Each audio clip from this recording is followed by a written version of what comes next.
के ते लगल कि तू यहाँ आके हमार घूंघट उठेबा, लेकिन तू तो यहाँ मूर्ति नियन आके बैठ गईला। का भइल राज, तू ई ब्याह से खुश ना बड़ा का? ना अंजलि, हम ब्याह से खुश बानी, लेकिन तोहरी ब्याह करे के तरीका हमके समझ में ना आइल। तू ऐसन शर्त काहे रखलू? पता बा राज, हम जानत रहनी हा कि हमरा से शादी के खातिर हम कौनो शर्त रखब ना ते हमार राज मना ना करिए। पता बा राज, पहले हम सिर्फ दोस्त रहनी हा, लेकिन अब हम दोनों शादी के पवित्र बंधन में बंध गई नहीं, और अब हमनी के रिश्ता और भी ज्यादा गहरा गईल बा। तोरा के पता बा हम ई ड्रामा काहे कइले बानी? सिर्फ और सिर्फ दादाजी के खातिर। तोरा के पता बा ना, दादाजी यहाँ इतना बड़ा कोठी में अकेला उदास रहे नहीं। तका वो लोग दादाजी के अपना साथे ना रखेला? हम बहुत छोट रहनी है, हमके ना थोड़ा थोड़ा याद बा कि दादाजी पटना गए रहनी। वहां पे हर हमेशा पापा मम्मी दादा के गंवार देहाती बोल के जलील करत रहे। सेम ये चीज दादाजी के साथे लखनऊ वाले चाचा भी करत रहलन। आखिर दादाजी ये सब काहे बर्दाश्त करती, और फिर अपन उहे मायूसी और उदासी लेके आ गई नहीं यहाँ गांव में। एक बात बताई राज, चाची या मम्मी के तो समझ में आवेला, वो लोगन ते दोसर घर के बेटी बाड़ी, लेकिन पापा चाचा वो लोगन ते दादाजी के आपन संतान बाड़न ना। इहे से हम फैसला कईनी, हम कुछ तो ऐसा जरूर करब जेकरा से हम पापा और चाचा दोनों के सबक सिखा सकी।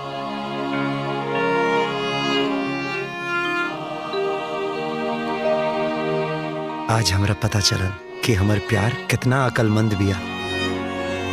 देखिए तू जवन फैसला कइले बाड़ू ना, एकदम सही कइले बाड़ू।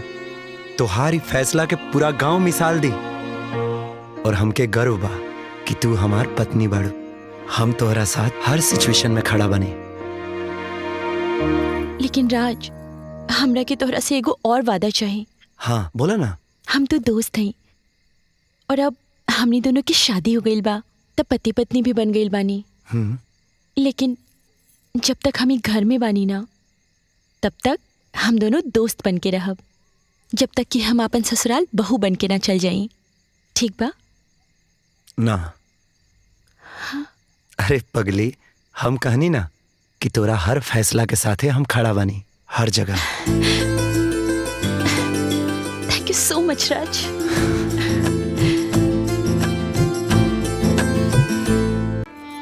बड़का लइकवा विनोद डॉक्टर हूँ, काम में व्यस्त रहेले।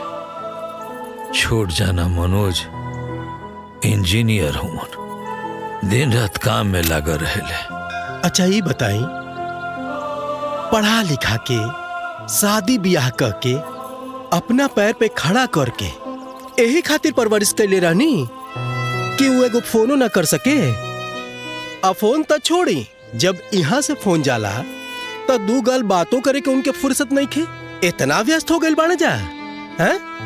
न तो आवते बालो, न रउआ के ले जाता लो, अकेले रउआ की यहाँ छोड़ देले बाड़न।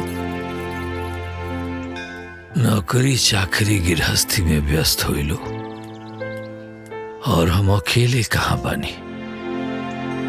तू बड़ा पंच लोग बा, गांव समाज बा, घरे धनी राम बाड़े, कोनो बात के कमी नहीं खे। वो लोग जल्दी आई। एक बात बताई ईश्वर बाबू। हाँ। मेला कितनू बड़ा होखे, सांझी के सन्नाटा हो जाला। राउरी अकेलापन देख के हमरा एकदम नीक नहीं खे लागत। शिव प्रसाद जी वो लोग आ जाइलो। चली ठीक बा।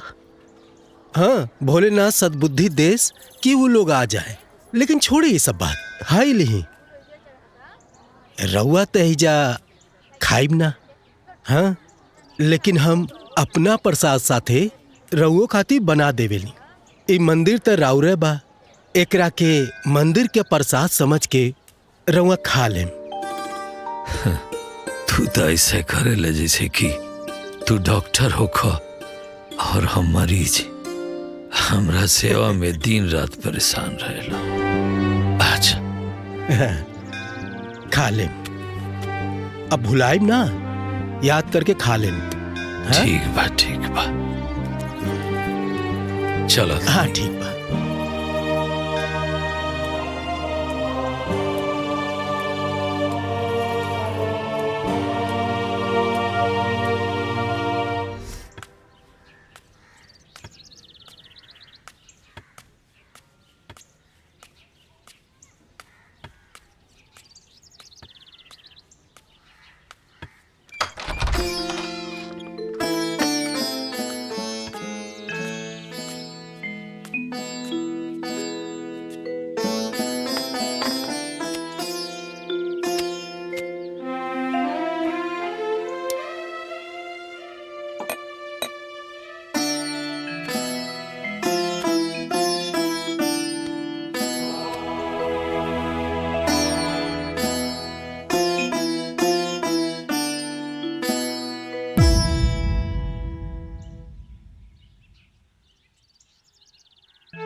पता न लइका खेले हुए सकीना।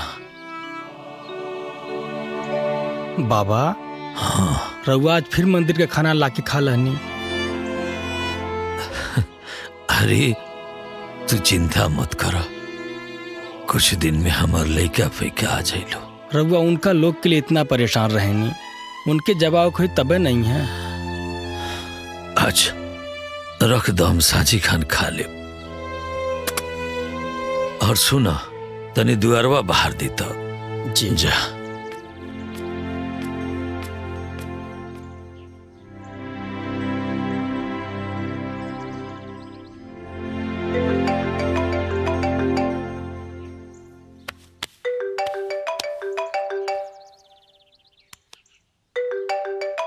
छोटका बाबू के फोन हका। हाँ बेटा। प्रणाम बाबूजी। अरे खुश रहो खुश रहो। बाबूजी, ये बार दिवाली में हम भैया के फैमिली आवत इन जगह रे दिवाली मनावे। अरे वाह, ये तो बहुत बढ़िया भाई। आवलो आवलो, रुका तनी धनी राम के बता दी।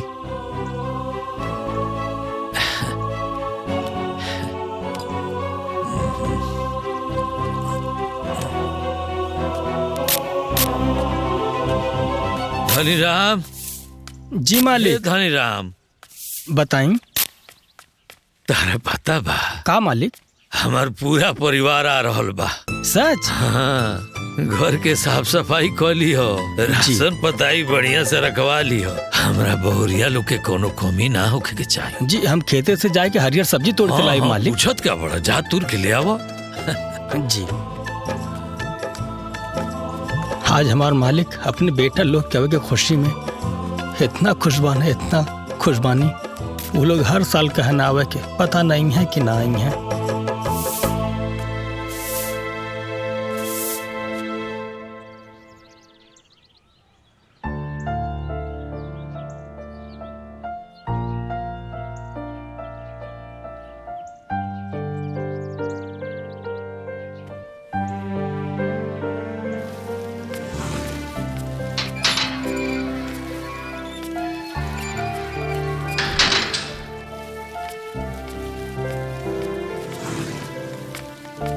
हाँ मालिक। कहा ले आइल बड़ा धनी राम? मालिक खेते गल रहनी, मुरई और चराई लेके आईनी है।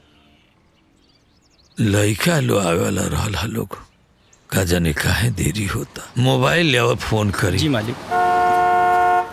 मालिक हाँ। लगा था बाबू लोग आ गए। गेट खोला। जी मालिक। गेट खोला।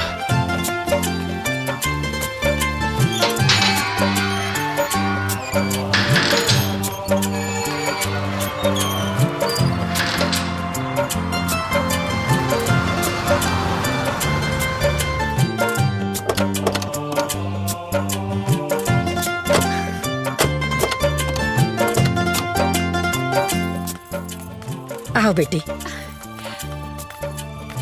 कौन अरे लगता नहीं बाबूजी? बहुरिया खुश रहो खुश। दादाजी गोड़ लागतानी। अरे अंजलि खुश रहो हेती चुकी रहे इतना बड़ हो गई। और दादाजी रउआ भी तो अभी तक एकदम हैंडसम और जवान बानी। हाँ? चाचा चाची ला छुटको भी आ गईली।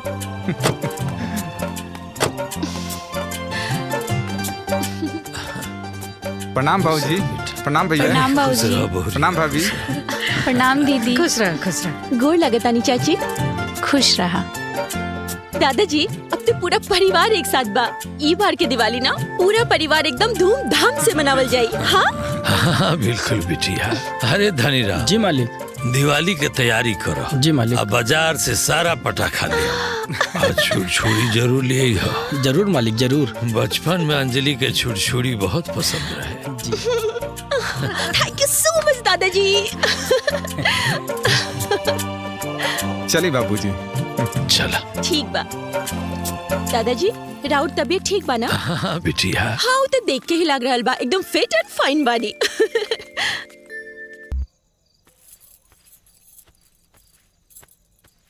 विद्या, ए विद्या, हाँ जी। ई का करता रू? अरे दिवाली बीत गई, अब हमने के अपने घरे पटना चले के तैयारी करतनी। असुनी जौने काम खातिर रौरा ए गांव में आयल बानी न, वो बाबूजी से बात करके वो खत्म करी। और याद नहीं खे अपनी बेटी अंजलि के सगाई के दिन नजदीक आवता। अरे विद्या, दिवाली खत्म भइल बा, अब ये जाए के बात करीम तो नीमन ना लगी। तो रौरे का चाहतनी डॉक्टरी छोड़ के 2-4 महीने एज रहब का? हाँ आप पेशेंट सब भाग जाइए कुल तो पैसा गिनल बंद हो जाई। धीरे बोला, देखा 2-4 दिन में बाबूजी के मूड देख के बात कर लिहल जाई। हाँ अंजलि। हाय राज, कैसन बाड़ा? हम ठीक बनी, तू बतावा। पता बा राज, यहाँ आइले अभी 2 दिन भइल बा, लेकिन ऐसन लग रहल बा कि जैसे एको जमाना हो गइल। तोरा से बात करल आ मिलल। साचो का? और घर में के बा? ई कोठी में दादाजी रहेनी, हमनी तो पटना में रहेनी जा, और चाचा चाची भी लखनऊ में रहेलन। लेकिन राज, हमरा के ना एको बात समझ में नहीं आवत कि इतना बड़ा कोठी में दादाजी आखिर अकेले कैसे रहेलन। अरे पगली, तो तोहरा मम्मी पापा से पूछे के चाहिए ना। हमार दादाजी तो हमनी के साथे रहे नहीं। जब हमनी का शहर में रहे नहीं सन तो यहाँ रहे नहीं। आय अगर दादाजी गांव में जानी तो हमार मम्मी पापा केहू न केहू जाके वहाँ के साथे रहेला। देखा, आज भी हमनी के परिवार के रिश्ता गांव से टूटल नहीं है। बात तो सही बा। पता बा राज, हमरा के पता ना ऐसन काहे लग रहल बा कि हमार दादाजी के साथ जरूर कुछ गलत हो रहल बा। वैसे हम पता तो लगा ही ले, लेकिन तू अपन ध्यान रखिया, ठीक बा? ओके। और ये बात ना सुबह हम अपन दादाजी से जरूर पूछब कि आखिर का बात बा। ठीक बा, ध्यान रखिए अपन। हैप्पी दिवाली। हैप्पी दिवाली। अब जल्दी चल जैसे ना तो खटमला मच्छर हमरा के काट काट के खा जी असन। मिले आइल रहा अपना बाबूजी से मिल लेला ना, अब सवेरे अपन काम करा आ चल जैसे। हाँ भाई, चले के तो बटलही बा। पहले बड़का भैया से सगरो बात हो चुकल बा। देखा, पहले आपके चक्कर में कहीं गाड़ी मत छूट जाए। जेठ जी कहस ऐसे पहले तू कह दा। ई जल्दी झंझट निपटावा आ कल चल जैसे। अरे हाँ हाँ, चले के तो बटलही बा, लेकिन कुछ पावे खातिर कुछ कष्ट उठावे के पड़ेला, तो थोड़ा सा झेल ला। हम ना झेलब, तू एजा बैठा आ रात भर मच्छर मारा, हम सुता तनी। अरे अच्छा भाई, तू सुत, हम रात भर मच्छर मारब।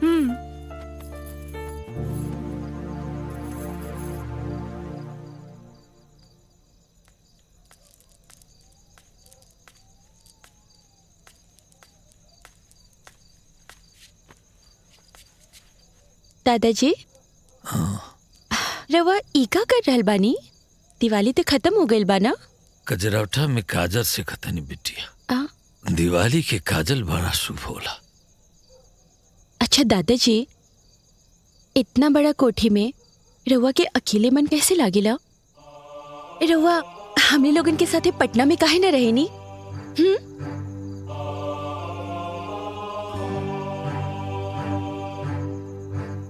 दिवाली के दिने तार दादी सबका की काजर लगावस। बिटिया ऐसन करो,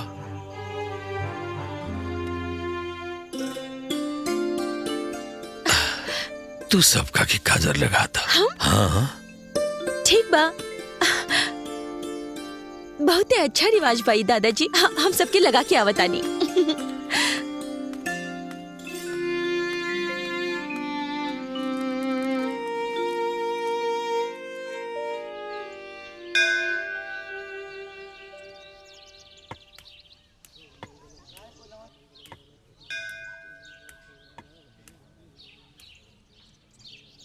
जय बजरंग बली।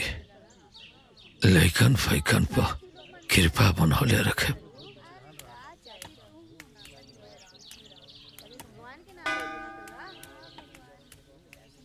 ईश्वर बाबू प्रणाम। श्री प्रसाद जी, थोड़ा सा प्रसाद दे दे। भोजन घरे बनल हुई। हमार बेटा पतो आ गिल बालू। अच्छा, ये तो बड़ा खुशी के बात बा। जी जी ईश्वर बाबू, हाँ बड़ा खुशी के बात बा। जी, हैं? प्रसाद दे दे थोड़ा सा, हम ले जाए। पंडित जी, अपना बाबू लोग के अइला के खुशी में यहाँ के झूम रहल बानी। ये तो चेहरे बतावता। हाँ जी बाबा। जी बाबा कुछ दिन के खुशी के चांद निकलल बा, फिर अमावस लग जाई। ताकि सब कुछ आवेला का बनावे के। हाँ दीदी, वो का है ना कि हम तो अपना नैहरे में ब्याहे से पहले सब सीख ले रही। हमरा तो कुछ बनावे ही ना आवेला।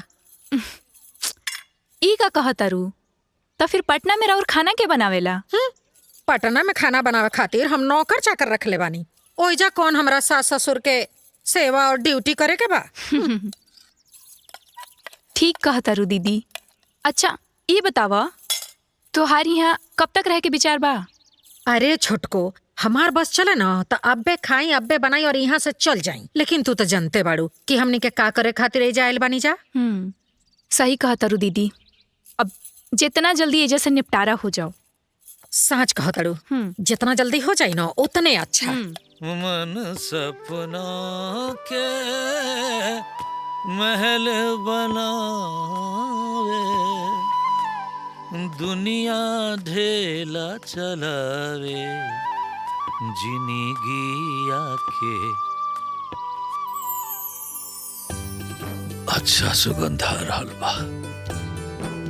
आज घर में बढ़िया भोजन पानी बन रहल बा। जिंदगी आके खेला समझ में नया आवे, जिंदगी आके खेला समझ में नया आवे। बाबूजी कहो। सुनी। हाँ देखी, हम रउआ खातिर काली आइल बानी। का बेटा? ई रहल धोती और ई रहल कुर्ता। और ये देखी नया गमछा, और ई रउआ खातिर बहुत सुंदर ई देखी जूता। एकर का जरूरत रहला? बाबूजी कमात केकरा खातिर बानी जा? खुश रहलू, माता रानी की कृपा बनल रहे। अरे बाबूजी, रौरे आशीर्वाद से तो हमने के खुशे बानी जा। अच्छा बाबूजी, हाथ मुंह धोली, खाना तैयार हो गई बा। हाँ हाँ दीदी, अंजलि कहाँ गई बड़ी? लाई गइल होई बाबूजी। यही पड़ोस में अपना सखी सहेलियन के साथ खेले। ई गांव के खेत खलिहान हरियाली कितना सुंदर लागता ना। हाँ सही बात बा। अच्छा दीदी, जौन मजा शहर में बा वही जा गांव में कहाँ देखे के मिलेला? हाँ, शहर में बड़का बड़का बिल्डिंग, बड़का बड़का गाड़ी, बड़का बड़का होटल काका ना देखे के मिलेला। और हाँ, शहर में सिनेमा और घूमे फिरे में कितना मजा आवेला। लेकिन सही हमनी के बात बा। नसीब कहाँ शहर में घूमे के। बात तो सही बा, लेकिन एक बात पता बा, ये जहाँ रहेला ना ओकरा के उहाँ के जगह एकदम निम्न ना लागेला। अब देखा, रउआ लोगन यहाँ गांव में रहेनी तो तू लोगन के गांव ना अच्छा लागेला। हम शहर में रहेनी, हमरा के शहर ना निम्न लागेला। लेकिन पता बा, गांव में ना एगो अलगे जादू बा। यहाँ के रीति रिवाज, संस्कार यहाँ के हरियाली एकदम से मन मोह लेला। अच्छा दीदी, हाँ एगो बात कही। तहार मम्मी पापा हाँ और चाचा चाची तहार दादाजी के साथे निमन ना करेलन। जेकरा के पाल पोस के पढ़ा लिखा के नौकरी और ब्याह करा के अपना पैर पर खड़ा करा देलन, आज उहे लोग शहर में जाके बस गइल बाड़े। अब बेचारे दादाजी अपना बुढ़ौती में एजा अकेले रह गइल बाड़न। हाँ, बड़ा परेशान रहेलन दादाजी एजा अकेले। बेचारे दादाजी, उनके ना केहू देखे वाला बा, ना सेवा करे वाला और ना केहू उनकर हालचाल लेवे वाला बा। और तो और सवेरे के खाना मंदिर के पुजारी जी दे देवेलन और सांझ के खाना हमार बाबूजी। हाँ,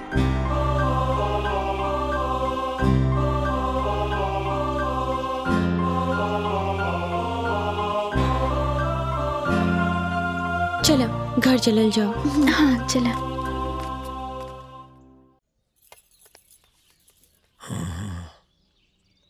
बाबूजी, खाना खाई ना। अंजलि के आ जाए दो। अरे वो आ जाए, रउआ खाना खाई। हाँ हाँ, रोमा खाई ना, चली खाई। दीदी पूछाना। बाबूजी, तनी हम जानल चाहत रहनी है कि अपन गांव में कितना खेत बाड़ी जायदाद वगैरह बाटे, तनी बताई ना। अरे वो कुल बाप दादा के बनावल संपत्ति है। वैसे तू काहे के पूछे तरी कुली? वो अरे हमरा के बहुत तेज भूख लागल बा। अंजलि, मम्मी फटाफट खाना दाना। अरे तू पता नहीं कहाँ कहाँ घूम के आयल बाड़ू, जा जाके तनी हाथ पैर धो के आवता, ओकरे बाद खाना खाइयो। अब अंजलि, कैसन लगल गांव? सच बताई पापा, तो गांव में एहजा जे मजा बाना वो शहर में तो बिल्कुल ही नहीं खे। अब मम्मी, हाँ? हम इधर उधर ना घूमत रहनी है। वो धनीराम चाचा के बेटी अंजू, ओकर दोस्त रेनू और पिंकी, वो सब हमर दोस्त बन गइल बाड़ी। तो उहे लोगन के साथ गांव घूम रहल रहनी है। तो के गांव में अइला 2 दिन ना भइल, आई अनपढ़ गंवार लइकियन से दोस्ती कर रहल बाड़ू। वाह चाची, रउआ ते हमरा के रिश्ता के मोल ना समझाई ना, उहे बेहतर हुई। काहे कि रिश्ता ऊ ना होला जे जन्म जन्मांतर से चलल आ रहल बा। सच्चा रिश्ता ना 2 मिनट में भी बन जाला, ऊ जन्म जन्म तक चलेला। कितना बदतमीज हो गइल बड़ी। ये संस्कार सिखले बड़ू का दीदी? चाची, रउआ से त निम्मने संस्कार बा। हमरा के इहो पता बा कि रउआ दादाजी के 1 महीना भी अपन घर में ना रख सकेनी। अंजलि, इका आलतू फालतू बात करता रू, उहो अपने चाची से इहे संस्कार दल बानी। मम्मी, हम कोनो आलतू फालतू बात ना कर रहल बानी। हमरा के इहो अच्छे से पता बा कि जब रउआ और पापा हमरा से कहेनी ना कि दादाजी पटना में ना रहे के चाहेले, तो असली बात ई बा कि रउआ लोगन दादाजी के अपना साथे पटना में ना रखे के चाहेनी। काहे से कि रउआ लोग के ते आराम से अकेले ऐश से रहे के बा।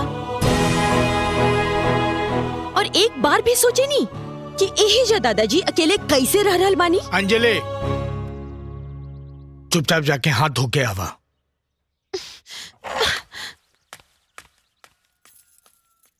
तू कुछ कहत रहा? हाँ बाबूजी, वो हम और मनोज सोचत रहनी है जा कि शहर में जमीन बहुत महंगा बा और गांव में बहुत सस्ता। शहर बहुत महंगा बा, लेकिन शहर खातिर अनाज खाए पी के सामान तो सब गांव से ही जाला। बिल्कुल सही कह रहल बानी दादाजी। वैसे दादाजी, रउआ जे मंदिर बनवले बानी गांव में, वो मंदिर कहाँ बा? अरे बेटा, गांव के पूरब में बा, देख लिया जाके। गांव ते हम घूम लेनी दादाजी। खाना खाए के बाद रउआ हमरा के मंदिर घुमाइब का? बिल्कुल, खोजता। अरे वाह दादाजी, मंदिर तो बहुत ही सुंदर बा। हाँ।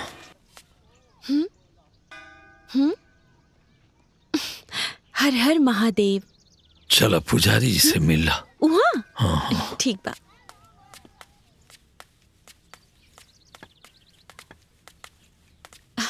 शिव प्रसाद जी। अरे ईश्वर बाबू, आई आई आई। गोड़ लागतानी पंडित जी। अरे जुग जुग जिया बिटिया, जुग जुग जिया। हमरा के पहचान गए नी? अरे जे दादाजी के छड़ी बन के आयल बिया, ओकरा के ना पहचानब तो केकरा के पहचानब? बिटिया अब तू लोग इनकरा के छोड़ के ना जइह, और जब जइह ना तो इनकरा के भी साथ लेके जइह। तू लोग के बिना ये बड़ा बेसहारा और उदास रहना। देखा इतना भरल पूरा परिवार बा, ओकरे बावजूद भी ये एकदम उदास और तकलीफ में रहना। जी पंडित जी, इहे खातिर तो हम आइल बानी ना, दादाजी के छड़ी बने। अब हम दादाजी के कबो अकेला ना छोड़ब। अब दादाजी के कौनो दुख चिंता ना हुई। देखा बेटा, जब से तू लोग यहाँ आयल बाड़ू ना, ईश्वर बाबू के सूखल जिंदगी में बहार आ गइल बा। देखा कैसन चेहरा इनकर मुस्कुरात बा।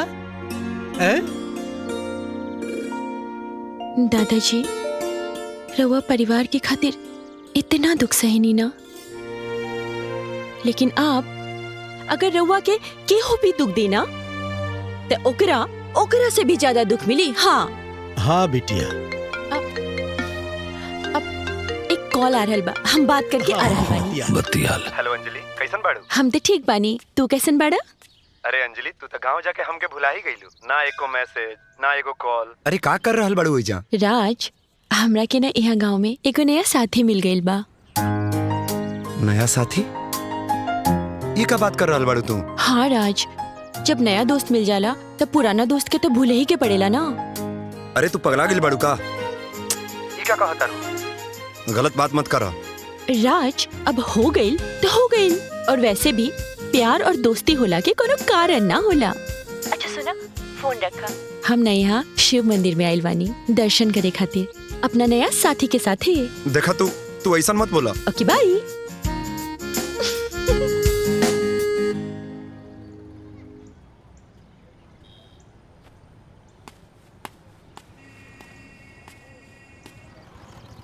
सर, रउआ अकेले यहाँ दुखी मन से काहे बैठल बनी? अरे यार का बताएं, वो जौन अंजलि बाड़ी ना, वो कहत अरी गांव में उनका केहू साथी मिल गइल बा। रउआ मानी या ना मानी, भाभी तोहरा प्यार के परीक्षा ले रहल बाड़ी। का बताएं, तू तो जाने ला ना कि अंजलि और हम कितना प्यार करेनी आपस में, और हमनी के प्यार हमनी दोनों के परिवार के भी मंजूर बा, और अब तो और हमनी के ब्याह भी तय होके वाला बा। तब वो ऐसा बात करत हिया, और गांव में जाके कोनो गंवार से प्यार कर लेलक। रउआ तैयार हो जाई प्यार में परीक्षा देवे खातिर। हम तो तैयार बानी। हमार और अंजलि के प्यार के बीच में अब जे भी आई वो जान से जाई। ठीक बा पंडित जी, गोड़ लगतानी। खुश रहा बिटिया, जुग जुग जिया। अच्छा शिव प्रसाद। हाँ ठीक बा। के रहला बिटिया? अब दादाजी वो राउत खानदान के होखे वाला दामाद के फोन रहे, ओकर नाम ना राज है। दादाजी, राज ना बहुत अच्छा लड़का बा, बहुत ही खानदानी, बहुत नेक दिल, बहुत सच्चा। अब राज और हम एक साथे कॉलेज में पढ़े नहीं जा, वो हमार साथी बिया। हमार दोस्ती देख के मम्मी पापा हमार बिया राज से फाइनल कर देले बड़े। लेकिन दादाजी, राउर आशीर्वाद के बिना ना हमें रिश्ता ना करब। हम कहाँ वहाँ जा पाए बिटिया? अरे दादाजी, रउआ के कहीं जाए के जरूरत ना बा। उ लोग के रिश्ता करे के बा तो उ लोग यहाँ आई, राउर आशीर्वाद ली, रिश्ता पक्का करके जाई। तारा लड़का पसंद बा न बिटिया? दादाजी, हमरा के वो पसंद ते बा, और वो हमार कॉलेज के अच्छा साथी भी बा। लेकिन दादाजी, जब तक रउआ ओकरा से ना मिलब, ओकरा के पसंद ना करब, तब तक हम हामी ना भरब, काहे कि राउर आशीर्वाद के बिना कुछ ना होई। काहे के ई सपना दिखावा तारू? तारा पता बाना, आज ना तो काल तू शहर चल जाइबू, और फिर ही बुढ़ा अकेला हो जाई। जिकरा फिकिर करे के चाही वो तो करते नहीं है। झूठे ने सने के धागा में मत बांध बिटिया, मत बांध। दादाजी ई कोनो रुई के रसरी ना ह, ई ना स्नेह, प्रेम, संस्कार और रीति रिवाज के धागा ह जे केहू के तोड़े से कब्बो ना टूट सकेला। हाँ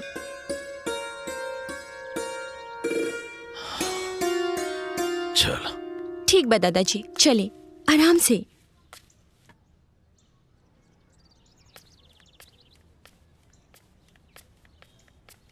ए जी, अंजलि के पापा और मम्मी के गाँव में गए तो ढेर दिन हो गई, अभी ले वो लोग आइल ना।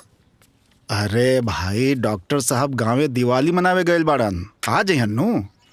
काका बबुआ के बोला लाई। ठीक है मालकिन। हाय देखा, हाय लेकी टॉप आइल बिया। अरे वाह,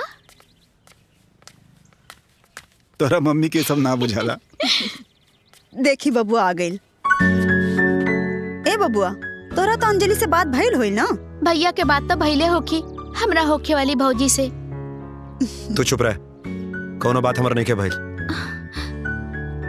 अरे बबुआ काहे नाराज होता रहा। अरे वो गाँव में गइल बिया, नया जगह बा, नया सखी सलेहर मिलल होई, नया नया चीज मिलल होई देखे के, वही में व्यस्त होई। नाराज वाराज ना होखल जाला। और वही में कोनो नया नया साथियों मिल गइल बा।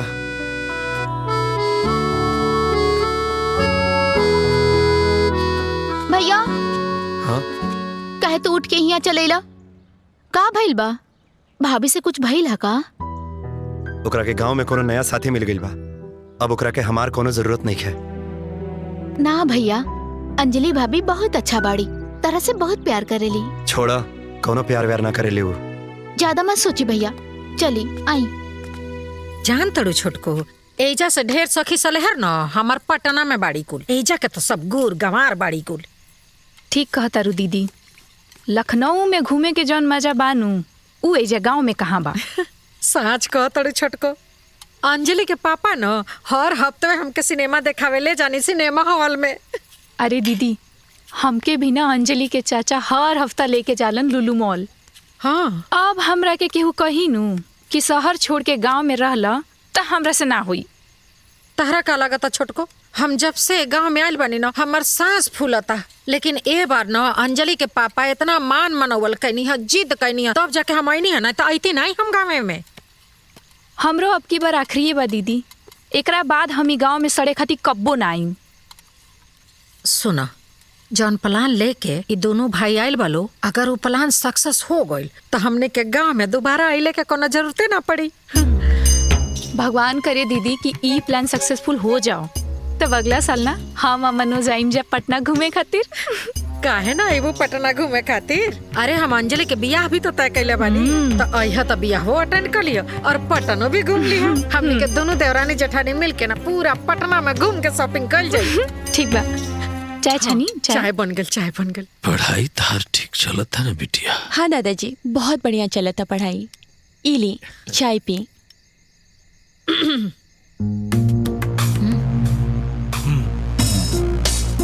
बाबूजी, हम पटना में एगो फ्लैट देख ले बानी। वाह, बहुत बढ़िया, बहुत उहे खरीदे के सोच रहल बानी। अरे भाई तो खरीद लो, हमें का परेशानी बा? ना परेशानी कुछ ना। अब इस साल अंजलि के ब्याह तय कर ले बानी। अंजलि के ब्याह की चिंता तू मत करो, इनका ब्याह खातिर हम इतना अनाज पानी बेच के पैसा बचा ले बनी। ब्याह तो गाँव में न हुई है। नहीं बाबूजी, वो पटना के रहे वाला बाड़े लो ना, तब ब्याह पटने में ही हुई। हाँ। गाँव में ना हुई।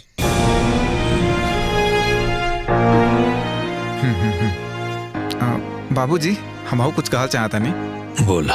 बाबूजी, लखनऊ में एक फ्लैट देख ले बानी और हमरा और भैया के तो गांव में रहे के बाना, तो हम सोच रहल बानी कि गांव के जितना खेत खलियान बा कुल बेच दियल जा। वैसे भी बाबूजी, रउआ कबो हमनी हिया रहले, कबो दीदी हिया। और आपके बात बा तो आप कोठी भी रह सके नहीं, और खर्चा पानी हम भैया भेजत रहब जा। काम के न काज के दुश्मन अनाज के। ससुर जी अपना बेटा के पढ़ा लिखा के बड़ कर देले बनी, तेजा बैठ के हमरे छाती पे मूंग दरत रहब का? बाबूजी जाई गांव में रही, कहे कि जे शहर में बहुत खर्चा हो रहा बा, और ये खाए पिए के खर्चा भी तो आपके बहुत हो गई बा ना। जल्दी तैयार हो जाई, गांव जावे वाला बस के हम पकड़ा दे रहल बानी आपके। ओह तैयार हो जाई। इनका का कोनो तैयार होके शादी ब्याह में जाए के बा? जैसन बानी वैसे ही छोड़ के आई जाना।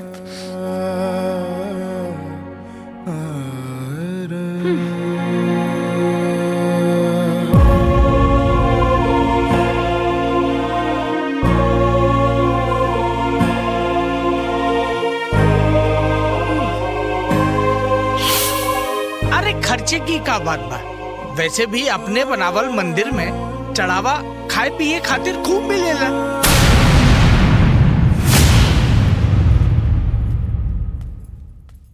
बाद में बात करत हई। ससुर जी, ससुर जी, अरे जब देखता भाई रौरा लुंगी भाई का कल जला थोती खुटिया के सूत रहेली। अरे कम से कम ढंग से सुतल करी। अरे इस सोफा हा बहुते महंगा आवेला, रौरा समझ में ना आई। लेकिन रौरा का फर्क पड़े वाला बा? ना सूते के सहूर, ना बैठे के सहूर, ना कपड़ा लत्ता पहने के सहूर, ना खाए पिए के सहूर, कोनो चीज का सहूर ना रौरा। अरे पूरे सोसाइटी में ना रौरे हमार नाक कटवा के रख दले बानी। हम तो अपने सहेली कुल से रौर इंट्रोडक्शन करौले में शर्म आवेला कि रौरे हमार ससुर हैं। बाबूजी हम हल चरावे वाला किसान ना है। ई पटना शहर में एगो नामचीन डॉक्टर हैं। ई रोज के किचकिच से अजीज आ गइल बानी हम। देखी बाबूजी, रौरे हमरे बात के बुरा मत मानो, लेकिन रहुआ ना शहर में रहे लायक नहीं की। अब एजा तो बिल्कुल जगह नहीं है। रौरा गाँव चल जाए तो हमरा अच्छा लगे, सुकून आ जाए हमरा। अंजलि स्कूले गइल बिया, आ जाए तो चल जाती। अरे अंजलि आई है तो का रौरा औरती उतारी है तब एजस रौरे जाए। ए सुनी जी, तुरंते जाई यहाँ के लेके, और जौन पहला ट्रेन मिले वही में बिठा के आई। रौरा बाप के झेल ना सकीला हम इतना दिन।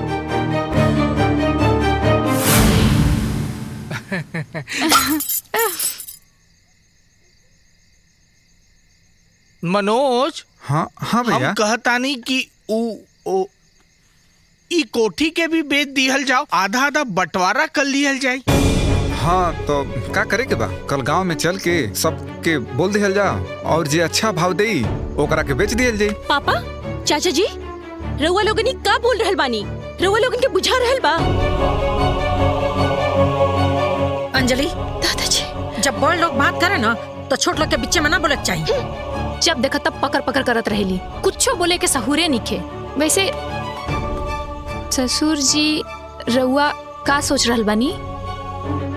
अरे फैसला हो गया। हाँ हो गया। कल बस कोठी और खेत बेच दिया जाए, बंटवारा कर लिया जाए। जैसन ठीक समझी भैया। हाँ चला चल। अंजलि, अंजलि, ए जा का खड़ा बड़ू, चल चल, हर बात में टांगड़ा तड़ू मार के तारा टांगे तूर दे। चल अंदर चल।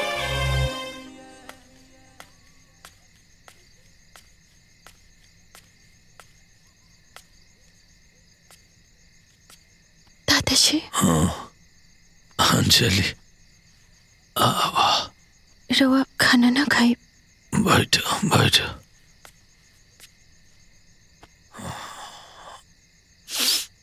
दादाजी, रउआ के रहते ई घर और वो खेत खलियान सब कुछ बेचे के बात हो रहल बा, और रउआ कुछ ना कहा था। नहीं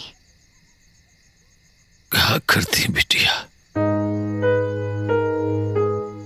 जब बाप की उम्र हो चला ना तो सबे मलिकाना चलावे लगेला। पता ना आज काहे तारा दादी के बहुत याद आ रहल बा। दादाजी, हमरा साथे पटना चली ना। पटना? एक बार पटना गई रानी, अब तो बहुत छोट रहलू। हम गांव के गंवार मनई शहर में कहाँ रह पाई। पूरा जिंदगी तो गांव में बीतल, अब तो भगवान के यहाँ जाए के समय आ गइल बा। अब जौन होई तो होई ही जा होई।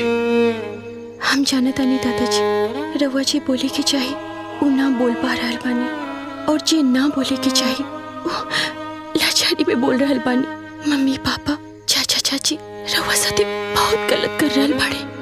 जौन माई बाप अपने लड़कन के पढ़ा लिखा के होनहार बनावेलन, वही लड़का काहे अपना माई बाप के अकेला छोड़ देवेला? काहे?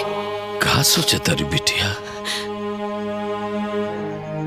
दादाजी, हम यही सोच रहल बानी कि जवन पेड़ जिनकी भर सबके छाव देलस, वही पेड़ के छाया जब धीरे धीरे मुरझा जाला, वही लोग सब धीरे धीरे ओकरा से दूर हो जाला। अरे वाह, हमार पोती तो बड़ा समझदारी वाली बात करती है। अच्छा ही बताओ, कुल कहाँ से सीखले बाड़ू? रवेना पोती है हम दादाजी। दादाजी, हमरा के पता बा मम्मी पापा चाचा चाची रवा के अपन साथ रखे के नहीं चाहत। ना बिटिया ना, ऐसा बात नहीं के। अरे वो लोग हमरा के बहुत प्यार देला, बहुत सम्मान देला। हम सब समझ गए बानी दादाजी। अच्छा तो वो काम करो, हमरा सवेरे उठे के बा। लेकिन दादाजी, तू जा, अब तू आराम करो, हमरो आराम करे के बा। अच्छा चलिए सो जाए जल्दी। हाँ हाँ सो जाए चली। हाँ हम सो जाए। गोर लागतानी। खुश रहो।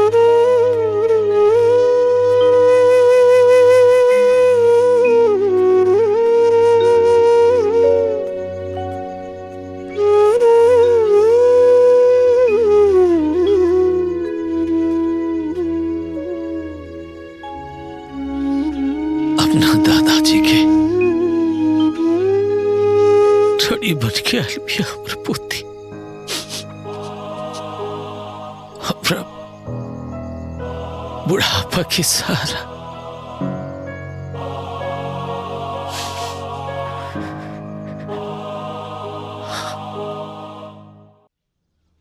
प्रणाम भैया। रामदीन काका। जी बाबू। अपन काम काज के व्यवस्था तू कहीं और काला, काहे कि घर और खेत खलियान सब बिके वाला बा। भैया तू कौनो पार्टी देखा और हमहू देख रहा बानी। जितना जल्दी केहू तैयार हो जाई उतना जल्दी बेच दिया जाई। ठीक बा? ठीक। हम चल रहल बानी और आप हो जाई। ठीक बा, खुश रहा। ठीक बा बाबू, अपन ख्याल रखिए। जा। प्रणाम। नमस्ते बाबू। अंजलि कहाँ बिया? अब ले अंजलि ना आई।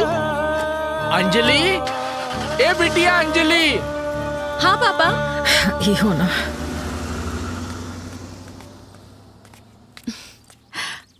अब मम्मी इराउट पर्स छूट गई रहे।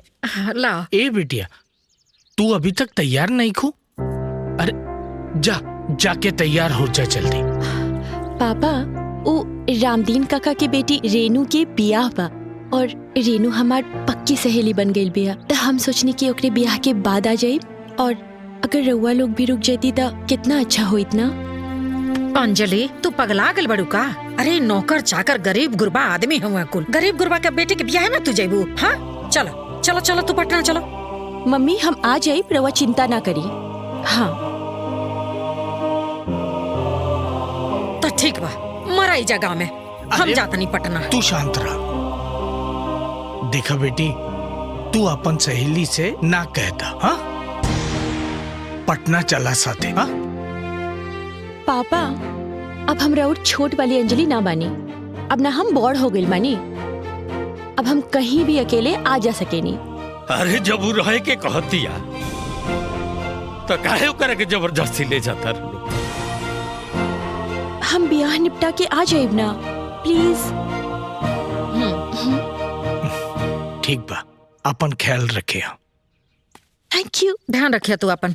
गोल लगत नहीं बाबूजी।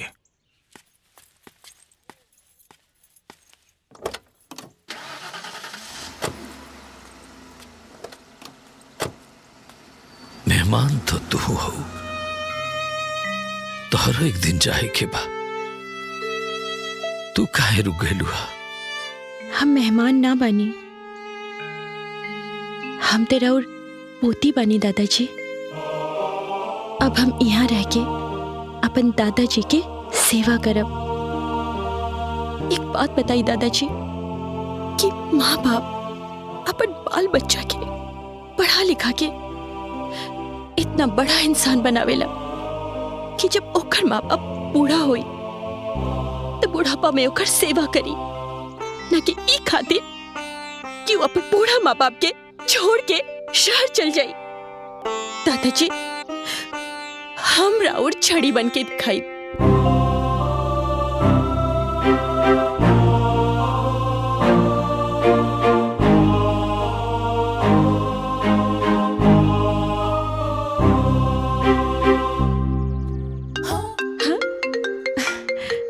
पापा के फोन है। चल। हाँ पापा, गोड़ लागतानी। खुश रहा बेटिया। अरे तू कब आ रहल बाड़ू? कितना दिन हो गए? तोहार सहेली के बयाना खत्म भइल। देखा बेटिया, तोहार मंगनी के दिन पास आ रहल बा। राज के घर वाले पूछ रहल बाड़न। अच्छा पापा, हमरा के एक बात बताई कि राउर और मम्मी के मंगनी कहाँ भइल रहे? ई का पूछ रहल बाड़ू? बताई ना पापा, राउर और मम्मी के मंगनी ब्याह कहाँ भइल रहे? गाँव में। जब राउर और मम्मी के मंगनी ब्याह गाँव में भइल रहे, चाचा चाची के मंगनी ब्याह गाँव में भइल रहे, दादा दादी तक के ब्याह गाँव में भइल रहे, तो अब हमार ब्याह भी गाँव में ही हुई। पगला गइल बाड़ू का? अरे तोहरा के मालूम बा तू का कह रहल बाड़ू? हम बिल्कुल सोच समझ के बोल रहल बानी। फोन तनी स्पीकर पर डाली तो उ का बतियावतिया तनी हमहू सुनी। बोला। हेलो, तहर दिमाग खराब हो गइल बा अंजलि? कैसन बात करो तड़ू पापा से? मम्मी, हमार दिमाग ना बिल्कुल ठीक हो गइल बा। और रवा के पता बना, अंजलि एक बार जे सोच लेलस वो सोच लेलस। अब अगर भगवान भी आके हमरा के बोलिए ना कि हमार ब्याह कोनो और शहर में हुई, गांव में ना हुई, तो ये संभव ना बा। अब ये सब का नाटक है? मम्मी, नाटक हम ना रउआ लोग कर रहल बानी। ये बात से रउआ लोगन की खुशी होके के चाहिए, उल्टा उ बात पे रउआ लोग हमरा से बहस कर रहल बानी। असली नाटक त अब शुरू हुई और ये हमार जिद बा कि हमार शादी ना मम्मी अब यहाँ गांव से ही हुई, ना कि शहर से। पापा से कह दी कि उ जाके राज के मम्मी पापा से बात कर ली। अगर उ लोगन के मंजूर बा तो ठीक बा, वरना टाटा बाय बाय। बिटिया, ये सब तो काहे कर रहल बाड़ू? का बात है? बताओ तू अपने मन के बात। संस्कार, रीति रिवाज भी कोनो चीज होला, रउआ लोग शहर में जाके कब के भूल गइल बानी। रउआ के पता बा कि यहाँ गांव में आके हमरा के समझ में आई कि संस्कार का होला, रीति रिवाज का होला। आपन लोगन से बढ़ के ना कौनो खुशी ना होला। हमरा के तो ये बात समझ में आ गइल बा, और रउआ लोगन के भी जितना जल्दी समझ में आ जाई उतना ही अच्छा हुई। ठीक बा, हमरा के बहुते काम बा, हम फोन रख रहल बानी। गोड़ लागतानी, बाय। अब अंजलि फोन काट दलस। पता ना अंजलि के का हो गइल बा। हमहू के कुछ समझ में नहीं आवत जी कि एकरे मन में का चलता, का चाहत आई। का करी अब? वासुदेव बाबू को कहब तो का सोची है? डॉक्टर साहब से बात भइल हा? उ लोग ऐनी कि ना अभी? अरे डॉक्टर साहब तो दिवाली बना के कहिए गांव से आ गइलन, लेकिन अंजलि हमरा बुझाता कि ओहिजे रह गइल बिया। अरे तो वो आइए जाई, डॉक्टर साहब से बात कर ले, कहे से सगाई के दिन नजदीक आवता। भैया, हाँ? यहाँ आई, यहाँ तो आई, बैठी। ए बबुआ, अंजलि से बात कैला ह? अभी ना। भैया, भौजी के फोन लगाई। और हम बात करब और पूछब उनकरा से गांव से कब आ रहल बाड़ी। तू चुप रहा, ओकरा से बात कैला के कोनो जरूरत नहीं है। भैया फोन लगाई। का भइल बबुआ, अंजलि से कोई कहा सुनी हो गइल बा का? फोन मिलावा ता तू। ठीक बा, मिलाओ तनी।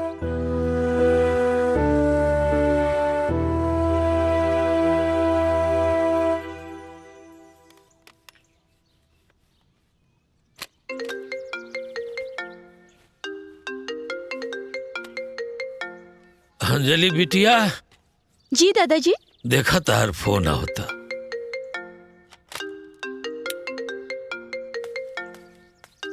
हमार फोन? दादाजी,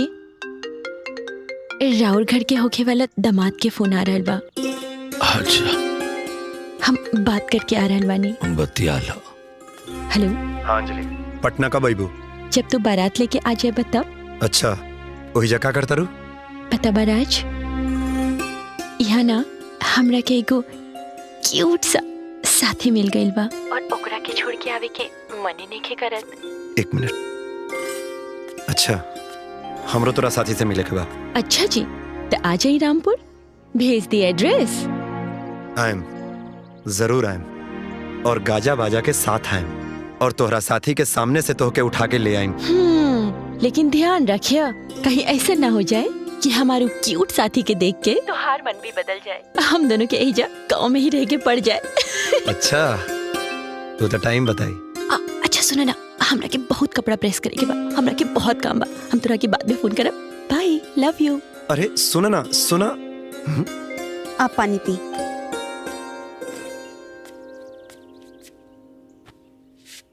का बेटा, का बात भइल? अरे पापा, वो गांव में जाके कपड़ा प्रेस करतिया। कपड़ा प्रेस करतिया? हाँ। और का बात भइल? वो हमनी सब के रामपुर बुलावतिया। रामपुर? अच्छा, भैया के शादी के दिन रखे खातिर हम सबके रामपुर जाए के पड़ी।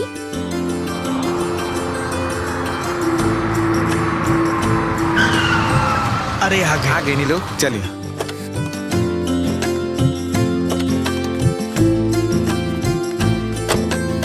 प्रणाम। अरे रहुआ जाना तानी, बहुत दिन के बाद गांव घूमे के मौका मिला था, आनंद आ गया। देखिए जी, आई। चली। प्रणाम। नमस्ते। प्रणाम। नमस्ते। ये हमार बाबूजी हैं। जी जी, प्रणाम। आई। प्रणाम। खुश रहा बेटा। प्रणाम दादाजी। खुश रहा बाबू, बैठ। बैठिए बाबूजी। बाबूजी, हम और विनोद भाई साहब साथ में ही डॉक्टरी करें नीचा। अच्छा अच्छा। अच्छा, ये लोग से मिली। ये हमार पत्नी यशोदा है। नमस्ते। आई हमार राज बेटा है।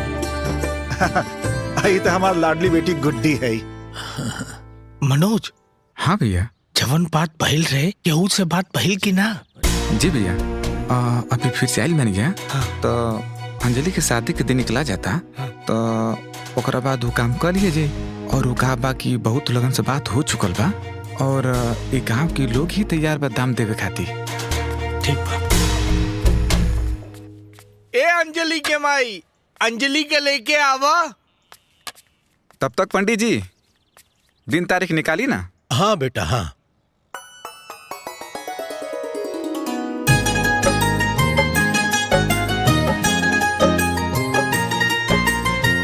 नमस्ते। नमस्ते। खुश रहा। प्रणाम मम्मी जी।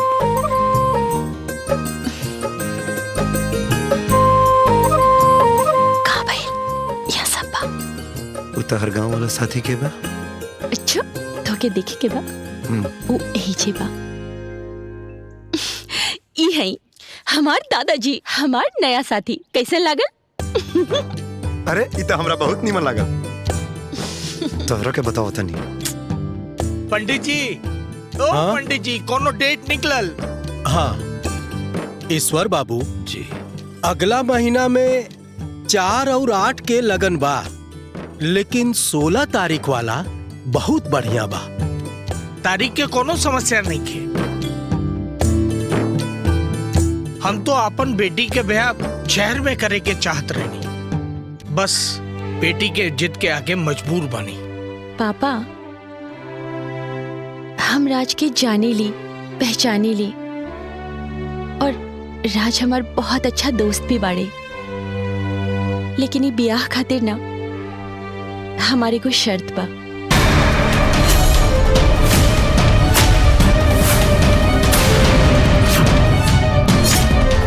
कैसन शर्त बिटिया?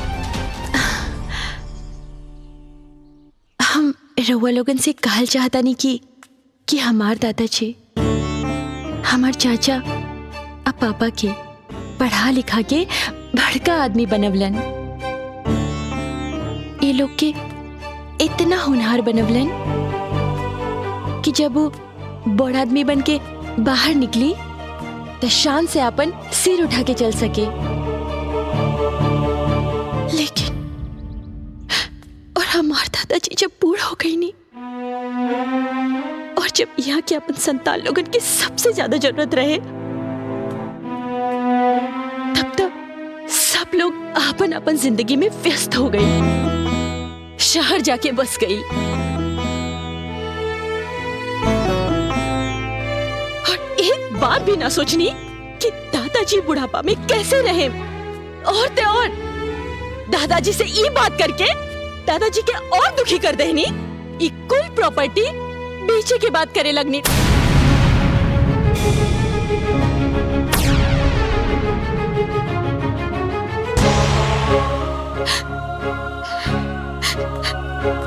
जब से हम गाँव आयल बानी ना दादाजी,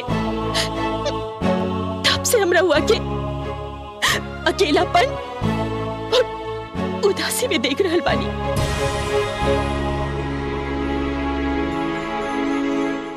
लेकिन एकरा से रउआ लोगन के का फर्क पड़ेला? कुछ ना। रउआ लोग एक बार भी ना सोचनी कि दादाजी बुढ़ापा में ई अवस्था में यहाँ पे कैसे रही। तो ठीक बा, अब हम सोच ले बानी और हमार शर्त ई बा कि बियाह करके राज हमरा और दादाजी के साथे इहे रही हैं।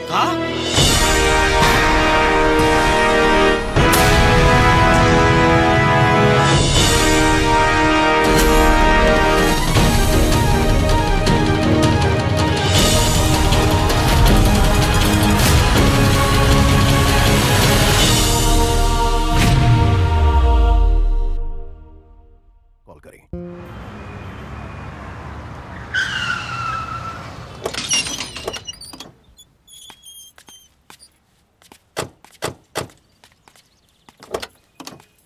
यशोदा, अंजलि जैसन आधुनिक लड़की आप ऐसन फैसला काहे कैला सुहो अपन दादाजी के लेके? ये बात हमरा कुछ समझ में आवत नहीं खे। हमरो यही नहीं खे बुझात कि जिंदगी भर से शहर में रह के वो लड़की एकदम से फैसला काहे रखलक देहात में रहे के। आजकल लोग गांव छोड़ के शहर में रहे चाहता, वहीं अंजलि भाभी शहर छोड़ के गांव में रहे चाहता रही। हमके तो लागता कि गांव में कोई ओकरा के जादू टोना कर देले बा। जन्नी यही से तो गांव में रहे के चाहतिया, और ना तो घर जमाई पति खो जातिया जे घर में जमाई बन के रहे। एगो बात कही, विनोद जी के मना कर दी, रिश्ता हमरा के मंजूर नहीं खे। तू सही कहता रू यशोदा, हमरो यह लागता। ना पापा, हमरा लागता जरूर है में अंजलि के कोनो ना कोनो मजबूरी बा। हम ओकरा के बचपन से जानीला, या तो हमरा प्यार के इम्तिहान लेवे के चाहतिया तो कोनो बात ना, हम ओकरा प्यार में कोनो इम्तिहान देवेला तैयार बानी। चाहे कुछ हो जाए, हम शादी जरूर करब, भले ओकरा ला हमें घर जमाई काहे ना बनने के पड़े।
तब समझे जी, अब तो सब अच्छा से हो गए।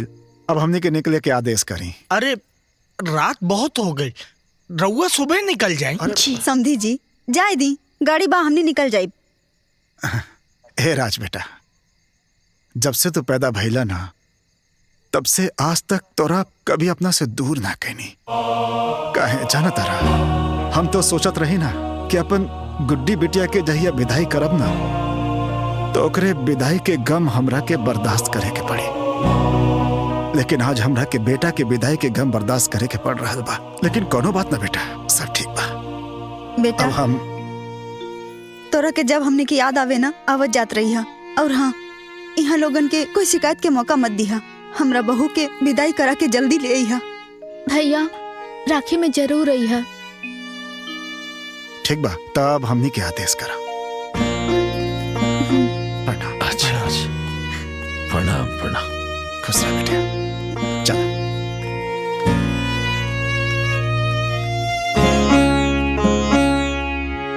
आज पता चला जब केहू अपना से जुदा होला तो कितना दुख होला।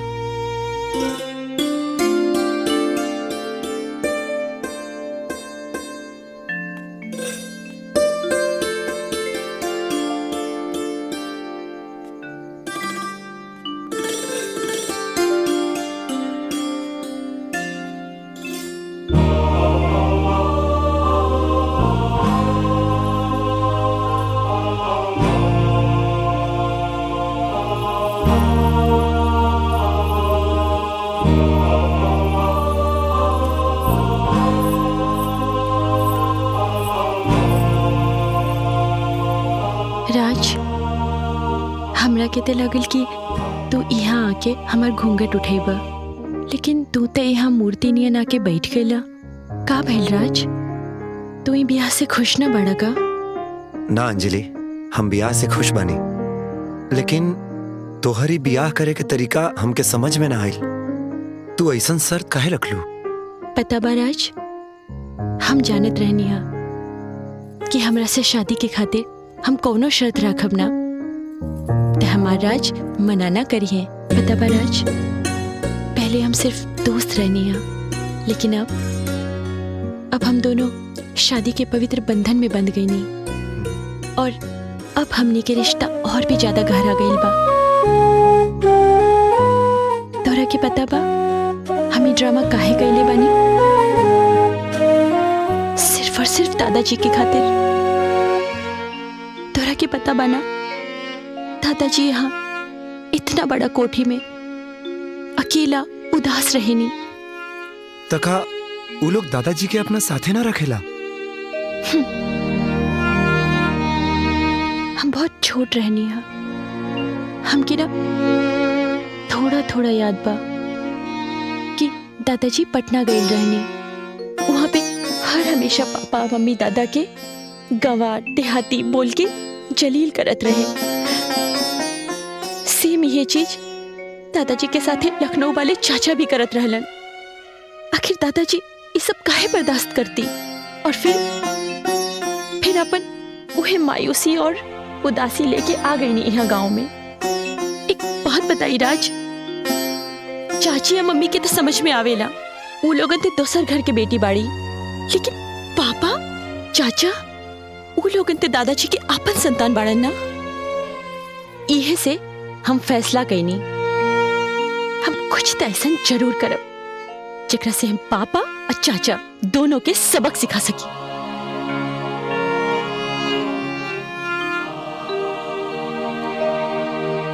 आज हमरा पता चलल कि हमर प्यार कितना अकलमंद बिया।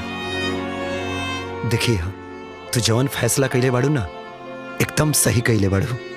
तोहारी फैसला के पूरा गांव मिसाल दी, और हमके गर्व बा कि तू हमार पत्नी बाड़ू। हम तोहरा साथ हर सिचुएशन में खड़ा बने। लेकिन राज, हमरा के तोहरा से एगो और वादा चाहिए। हाँ बोला ना। हम तो दोस्त हैं, और अब हमनी दोनों की शादी हो गई बा, तब पति पत्नी भी बन गई बानी। लेकिन जब तक हम घर में बानी ना, तब तक हम दोनों दोस्त बन के रहब, जब तक कि हम अपन ससुराल बहू बन के ना चल जाई। ठीक बा ना? हाँ। अरे पगली, हम कहनी ना कि तोरा हर फैसला के साथे हम खड़ा बानी, हर जगह। थैंक यू सो मच राज।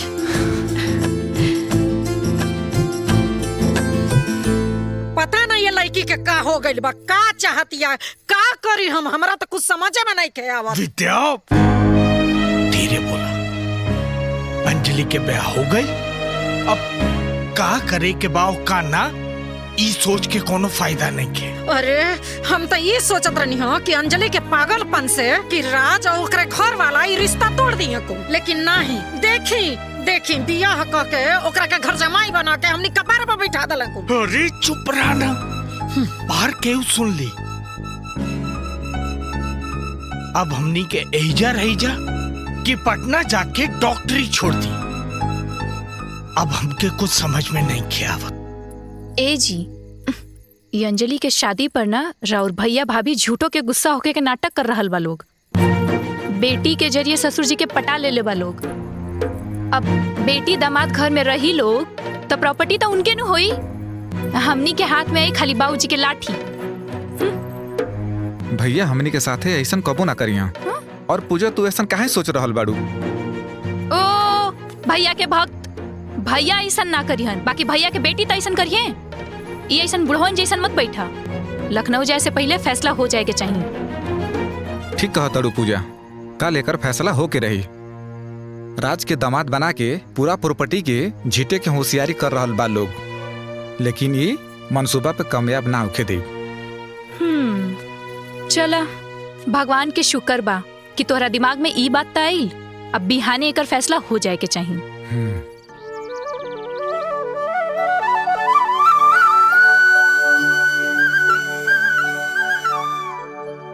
हे तुलसी मैया, हम दादाजी खातिर जवन फैसला ले ले बानी, हम ओकरा के निभावे में सफल हो सकी। हमरा के इतना शक्ति दी, हमरा के इतना शक्ति दी माई।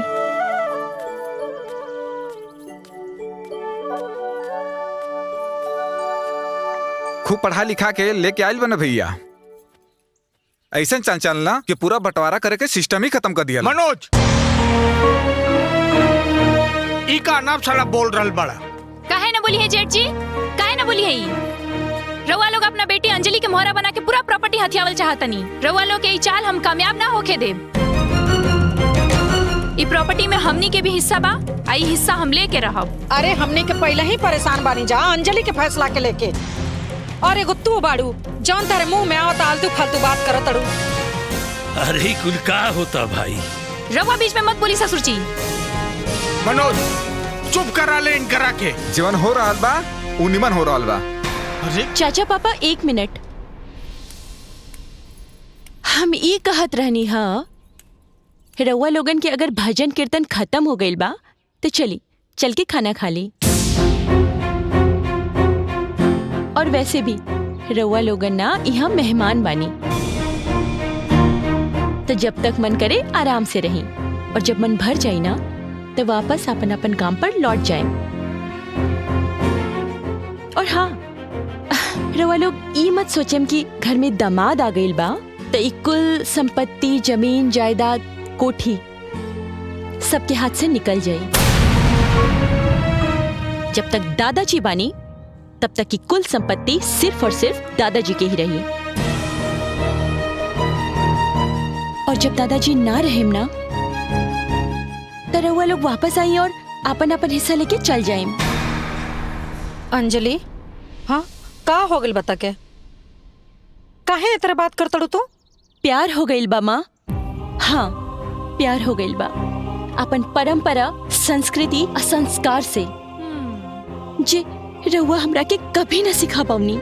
लेकिन पता बा माँ, अब ना हमरा के अपन परिवार के महत्व समझ में आ गइल बा। एक बात बताई, जैसे रउआ लोगन दादाजी के बुढ़ापा में ऐसे ही छोड़ के चल गई नी, वैसे अगर हम रउआ लोगन के बुढ़ापा में छोड़ के चल जाई तो रउआ लोगन पे का बीती। दादाजी, रउआ हाथ मुंह धो के खाना खा ली, और रउआ लोग भी चली। चले सब केहू खाना खा ले। दाल चावल रोटी सब तैयार हो गइल बा। अंजलि, रउआ चली, हम रोटी बेलम रुआ सेक दी। अरे वाह पतिदेव जी। जी पत्नी जी। राज बेटा, तू अपना बाबूजी के इतना बड़ा कारोबार छोड़ के एजा गांव में रह पाईबा? वो का है ना ससुर जी, इतना बड़ कोठी, इतना लंबा चौड़ा खेत बारी, ऊपर से आसमान जैसन छाता नियन दादाजी और अंजलि के साथ, जब ये सब कुछ हमारा पास बात और का चाहिए। खैर ये सब चीज आप लोगों के समझ में ना आई। चला अंजलि, खाना बना लिया। ठीक बा। आई लोग खाना खा ली। ठीक है ठीक है। चली। हाँ चला। वाह, जे पराया रहे वो आपन हो गई, जे आपन रहे वो पराया हो गई।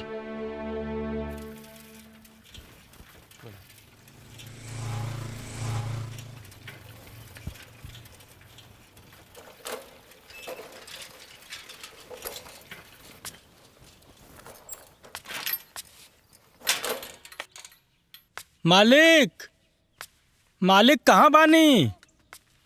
मालिक, राम राम मालिक। राम राम। काहो धनी राम?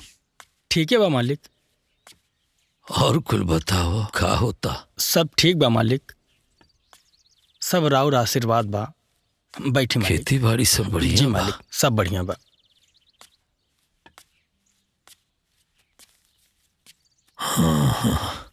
मालिक, ए साल के गल्ला का इन स्लिप सगरो पैसा राउर खाता में जमा कर देले बानी। बढ़िया किला। एकिल नहीं मालिक। 8 लाख रुपया? तनी हमू देखी। हाँ, इतना पैसा खेती बाड़ी से आवेला? धनी राम, इस ससुर जी के खाता में कुल कितना पैसा होई? अरे कम से कम 40 से 50 लाख तो हुक्मे करी। हाँ। बाबूजी, सगरो पैसा निकल वाली, काहे कि हमनी के बहुत जरूरत बा। दादाजी के पैसा पे सिर्फ और सिर्फ दादाजी के अधिकार बा। उ जेकरा के चाहिए ओकरे के दिए। यानी कि तू हड़पल चाहत और दादाजी के कुल पैसा? हाँ मॉडर्न चाची जी। भैया, राहुल चाल सब समझ में आ रहा बा हमके। आप लोग दामाद उतार के घर जमाई बना के पूरा प्रॉपर्टी के हड़पल चाहत हड़ लोग।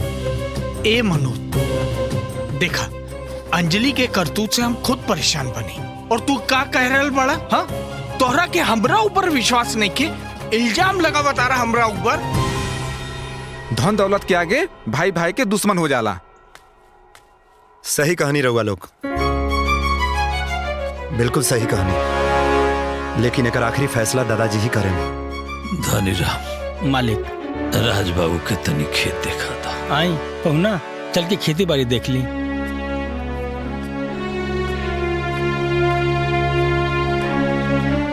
अब एकर फैसला अंजलि करिए। अंजलि क्या करी बाबूजी? अंजलि तो भैया के ही बिटिया है ना। पैसा अंजलि के मिले या भैया के मिले, बात तो एक ही बा ना। हमार हिस्सा कैसे मिली? बिल्कुल सही कह रहल बानी चाचा जी। इहे से हम ई फैसला ले ले बानी कि दादाजी के सगरो संपत्ति से ई गांव में स्कूल और हॉस्पिटल के निर्माण करावल जाये, जेकरा से सगरो के कल्याण हुई। राज बाबू। जी चाचा। जितना ये सब खेत लौकत बा, ये सब ईश्वर मालिक का है। और वो सागौन और आम का बाग है ना, वो सब ईश्वर मालिक का है। वहाँ से लेके दीवार तक। हाउ देखा, विनोद बाबू के दामाद खेतवैया करे लागल। घर जमाई तो है हवन, खेती बाड़ी कर तरन का। हाँ, सुनले बानी कि अंजलि बबुनी के विनोद बाबू के दामाद से पहले ही से चक्कर रहे। हाँ, तो इस शहर में चलेला। जानता नहीं काका, ये सब खेत बाड़ी ही हमनी के भारत देश के शान है। पूरा दुनिया में एगो भारत ही ऐसा देश बा जहाँ कोनो देश से अनाज ना खरीदल जाला। हमनी के खुद आपन अनाज यहाँ पैदा करेनी, यही से ही देश के किसानन के देश कहल जाला। ये तो है राज बाबू, विज्ञान कितनो तरक्की कैले, बगैर खेती बाड़ी के कौनो देश आगे ना बढ़ सकाला। और शहरी लोग के लगेला कि हमनी के किसान है और बड़ा परेशान है। हमनी के मेहनत से रोटी मिलेला और हम ही हिंदुस्तान है। एकदम सही कहानी। वाह चाचा जी, वैसे बातचीत ही चलत रही कि खाना खाए के भी विचार बा। अरे खाना काहे ले आइलू हो? हम तो घर ही आवत रहनी खाए। हम रउआ खातिर ना, हम तो चाचा जी खातिर खाना लेके आइल बानी। का जरूरत रहे बिटिया? खाना खैला बहुते जरूरी बा चाचा, तब तो इतना मेहनत हुई। यही सब की वजह से मालिक इतना परेशान रहे ना। और तू जोन फैसला कैले बाड़ू वो एगो लड़की खातिर ये मिसाल बा। हमरा के अकेला के कैला से ना ई कुल संभव ना रहे चाचा जी। उते राज के साथ से सब कुछ संभव हो गईल बा। अंजलि, हम तोहर सिर्फ साथ देले बानी, लेकिन तोहरा जैसन सोच के हर इंसान हो जाए ना तो कौनो माई बाप औलाद ला बोझ ना बनी। हर माँ बाप अपन जीवन खुशहाली से बिताई।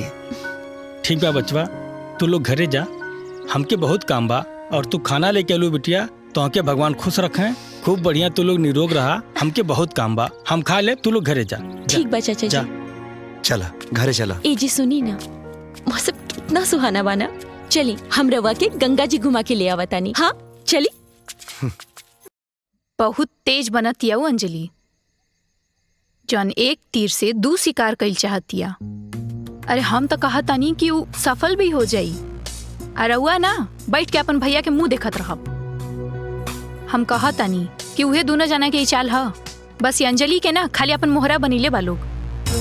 रउआ ना कुछ करी अपन प्रॉपर्टी में हिस्सा खाती, ना तो जब बैठ के नौकरी भी जाई, अब प्रॉपर्टी में अपन हिस्सा भी। कह तो रहल बानी, का लड़ाई करी? लड़ाई? अरे रउआ सोशल मीडिया न्यूज़पेपर ना देखे नी का? लोग प्रॉपर्टी खातिर बड़ा बड़ा मर्डर कर देवेला। रउआ से तो खाली लड़ाई के बात करतनी, हम तो कहतनी कि बुढ़वा के लकवा मार देओ बस।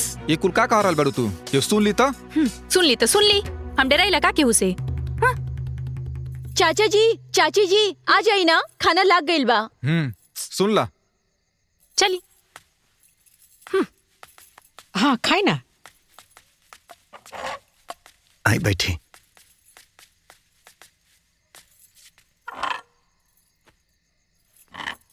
चाची, जब ले गांव में बानी तब ले कम से कम अपन ससुर जेठ के सामने तो साड़ी पहन ही सकेली ना।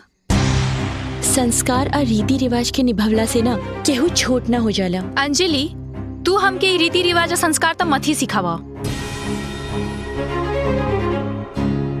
तू जौने तरीका से हम सबके नीचा दिखा के अपना मर्जी से शादी कैले बड़ू, ई कौन सा संस्कार में आवेला? ई शादी ना हम बड़ बुजुर्ग के सेवा करे खातिर कैनी है। और वैसे भी जे काम रउआ कबो न कर सकेनी ना, वो काम अब हम करके दिखाई। बाबूजी, हमार हिस्सा हमके अलग कर दी।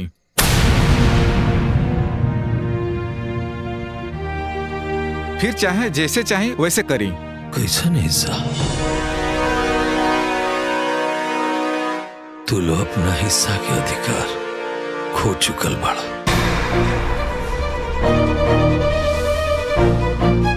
अब यहाँ जौन कुछ भी बाना हमरा पोती के और हमरा दामाद जी के बा।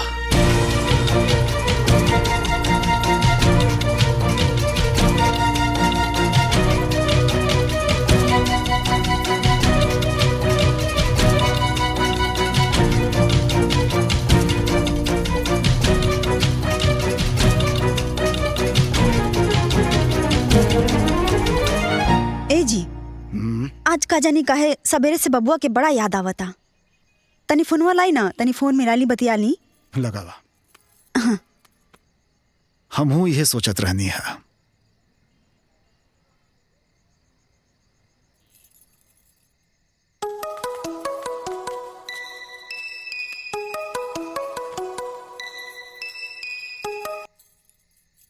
हाँ प्रणाम मम्मी। खुश रहा बाबू, कैसन बड़ा तू? ठीक बानी मम्मी। आप लोग की बहुत याद आवता। आप लोग जहाँ जाना। ए बाबू, कहीं भी बच्चा रहे लेकिन माँ बाप के आशीर्वाद रहेला साथे। एगो बात जानता रहा, तू अंजलि के सपोर्ट करता रहा ना, बहुत पुण्य के काम करता रहा बबुआ। और हमनी के तारा साथे बानी। अगर तू कमजोर पड़ जाई ना तो अंजलि भी कमजोर पड़ जाई। मम्मी, आज ले रुआ लोगन के छोड़ के कबो इतना दिन रहल नहीं खे। तहार पापा के गुड्डी के बहुत याद आवता। ए बबुआ, ला पापा से बतिया ला। हेलो। प्रणाम पापा। अरे खुश रहा बेटा। ए बेटा, अरे तू तो बहुत बहादुर बड़ा हो। देखा, कोनो बात के चिंता मत करिहा। अब बहू के पूरा साथ दिया बेटा, और हमने के सारा लोग तोरे साथ बानी जा। अब तू तनको चिंता मत करिया बेटा। जी पापा। हमने की याद करता बबुआ। अरे जब हमनी को ओकरा इतना याद करता नहीं तब वह तो याद करते ना होई। राज, तू हमार निजी स्वार्थ के खातिर अपन माँ पापा से दूर हो गईला ना। हम तोहरा साथे बहुते अन्याय कैले बानी। हाँ। अरे ना अंजलि, अपना के छोड़े के दर्द का होला ये आज हमके पता चलल। दादाजी इतना साल अकेले कैसे रहल होखे ना, इस सोच के ही अंदर से बहुत घबराहट फील होता। लेकिन अंजलि, सच में तू अपना ये मिशन में जोड़ के बड़ा एहसान कैलू। Thank you. हमरो जिंदगी तोहरा कुछ कामे आई। हम तोहरा साथे बानी और हमेशा तोहरा साथे रहम। थैंक यू राज। का मनोज, तोरा के हिस्सा चाहिए। एगो बात बतावा, बाबूजी तोरा के पढ़ा लिखा के इतना होनहार बनवलन ई दिन देखे खातिर। हाँ? अरे आजले बाबूजी खातिर तू का कइले बड़ा? अच्छा, हम का कइले बानी? अच्छा ये बतावा, ये घर के तू बड़ बड़ा ना? हाँ। तो तू का कइले बड़े आजले बाबूजी खातिर? हाँ, और बस, और हमरा के कुछ न चाहिए। हमरा के हमारा आधा हिस्सा हमके दे दो। अरे तोहार हिस्सा लेके केहू भाग जाई का? हमरा के तोहरा पे कोनो भरोसा नहीं के। हमरा पे भरोसा नहीं के? ना, तोहरा पे कोनो भरोसा नहीं। जेठ जी, रउआ अपना बेटी के आगे करके जन खेल खेलता नहीं, रउआ का लगता? हमनी के समझ में नहीं के आवत, सब समझ में आवता। बुर्बक नहीं कीजा हमनी के। ए तू हमसे बात मत करो ऊंची आवाज में। ए छोटकी, हटप जी। अरे ते हमरे बेटी के बारे में बोलबे? हाँ? एक बार भी हमरे बेटी के नाम ले ले ना, अब तोर जुबान धके खींच लेबो। होई देखी, छया गइल लो इनकर सच्चाई बाहर। अरे हमरा तो पहले ही से मालूम रहे कि तारा मन में यही चलता। पूजा चला इधर आवा। इतना बोलत रे, अपने मर्दे के आगे कोदल बड़े। मर देखो बार बोलता।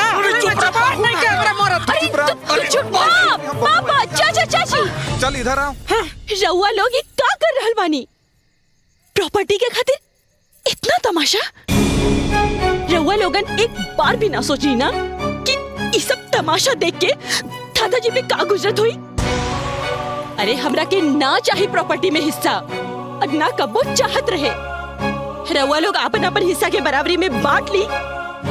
आई झगड़ा खत्म करी। और एक बात और, कल आप सबके इस समस्या का समाधान जरूर हो जाए। आप लोग जाइए, आराम करें।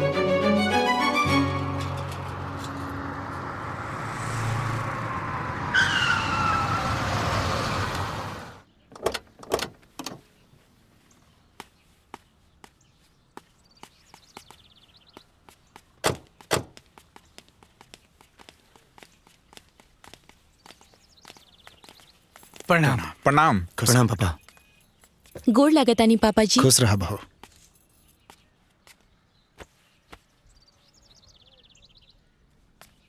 विनोद भाई साहब और मनोज भाई साहब, आज हम एहिजा एगो रिश्तेदार बन के ना, एगो व्यापारी बन के आयल बानी। यही से अपना साथे हम अपन वकील के भी लायल बानी, जे कागज पत्तर दुरुस्त कर दी। साथ में अपना मैनेजर के भी लायल बानी, जे पेमेंट वगैरह तुरंत कर दी। तो बताई रहो वालो, का कीमत अगले बानी अपन प्रॉपर्टी के? बाबूजी के सब पता होई कि कितना प्रॉपर्टी कहाँ बा? हाँ, ई सब खेत बाड़ी आ ई जौन कारोबार बा, ई सब के बारे में तो बाबूजी के ही पता बा। हमरा कुछ मालूम नहीं के। चलिए ठीक बा, मैनेजर साहब हमारी सारा प्रॉपर्टी के कीमत निकल ले बाड़न। मैनेजर साहब बताई तो। ठीक सर। सर, सगरो प्रॉपर्टी मिला के कुल 5 करोड़ के संपत्ति बा। देखी, बाप के जिंदा रहते अगर कोनो प्रॉपर्टी के बंटवारा होखेला आ कोई ओकरा साथे ना रहे तो एक हिस्सा ओकर बाप के भी होखेला। ए हिसाब से ए प्रॉपर्टी के 3 हिस्सा होखे के चाहिए।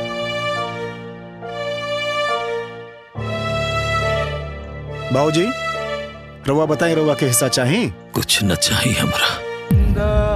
जॉन देवे के बैकनी के दे दी।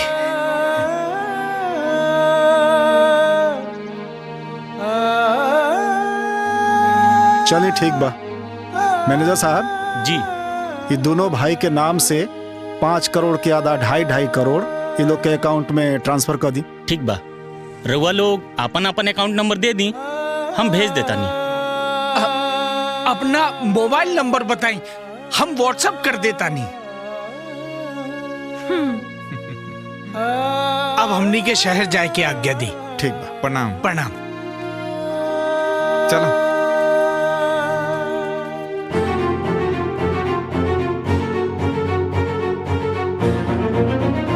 पापा जी रहुआ बैठी, हम खाना लगवा बतानी।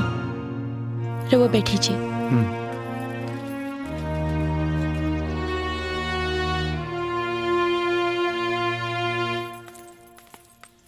अंजलि, हाँ बेटा जल्दी से तैयार हो जा, चलो अपने घरे पटना चले के बा। रउआ लोगन के शायद हमार शर्त याद नहीं खे, और उस शर्त के अनुसार हम आप इहे घर में रहब, काहे कि अब से इहे हमार नैहर बा और ससुराल भी, और हम इहे रह के नैहर और ससुराल दोनों के फर्ज निभाइब, और साथ ही साथ दादाजी के सेवा भी करब। मतलब तब तो राज भी रही हैं। हाँ चली। चला।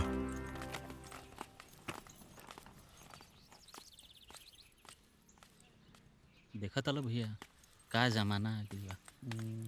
बाप के अकेले छोड़ के आ दोनों लइका पैसा बांट के शहर निकलत।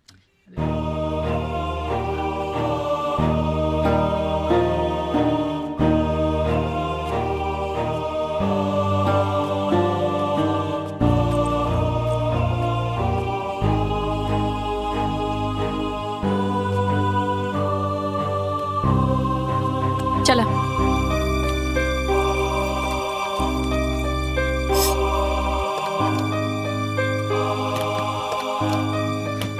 बाबूजी, देखिए रहुआ चिंता जिन करी। अरे एगो रिश्ता टूटल बा तो एगो बनलो तो बा। हमार राज बेटा और अंजलि बेटी तो है ना, वो रहुआ के एकदम बहुत ख्याल रखी लोग।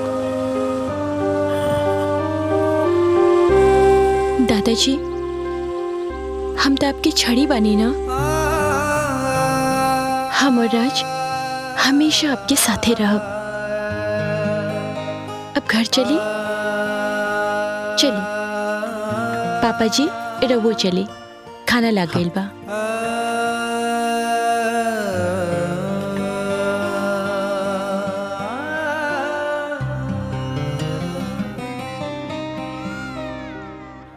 कलयुग ना। अरे घोर कलयुग आ गइल बा। देखो इनकर लइका सारा प्रॉपर्टी संपत्ति बांट के और शहर में चल गई, और इनकरा के यहाँ अकेले छोड़ देले। हाँ, धन्य बिया उ बिटिया। बिटिया इनके खातिर जान देती है। हाँ? ऐसन बेटी ऐसन दमाद। हाँ, सबके सौभाग्य से मिलेला। और सुनी, और दमाद इतना सम्मान इतना प्यार करेला ईश्वर बाबू के, जेके कहल ना जा सकेला। हम तो महादेव से प्रार्थना करीला कि ऐसन बिटिया हाँ, वो लोग जिंदगी में एकदम सुखी रहे, हमेशा सुखी रहे। और तो और अपन पैसा देके दादाजी के पूरा संपत्ति खरीद लेहलस, दूसरा से बीके से बचा लेहलस।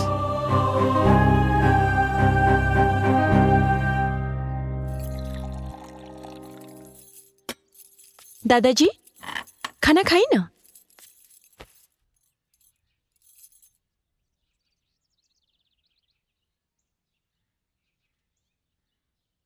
इच्छा नहीं खे बेटा। प्लीज दादाजी, एक रोटी तो खा ली।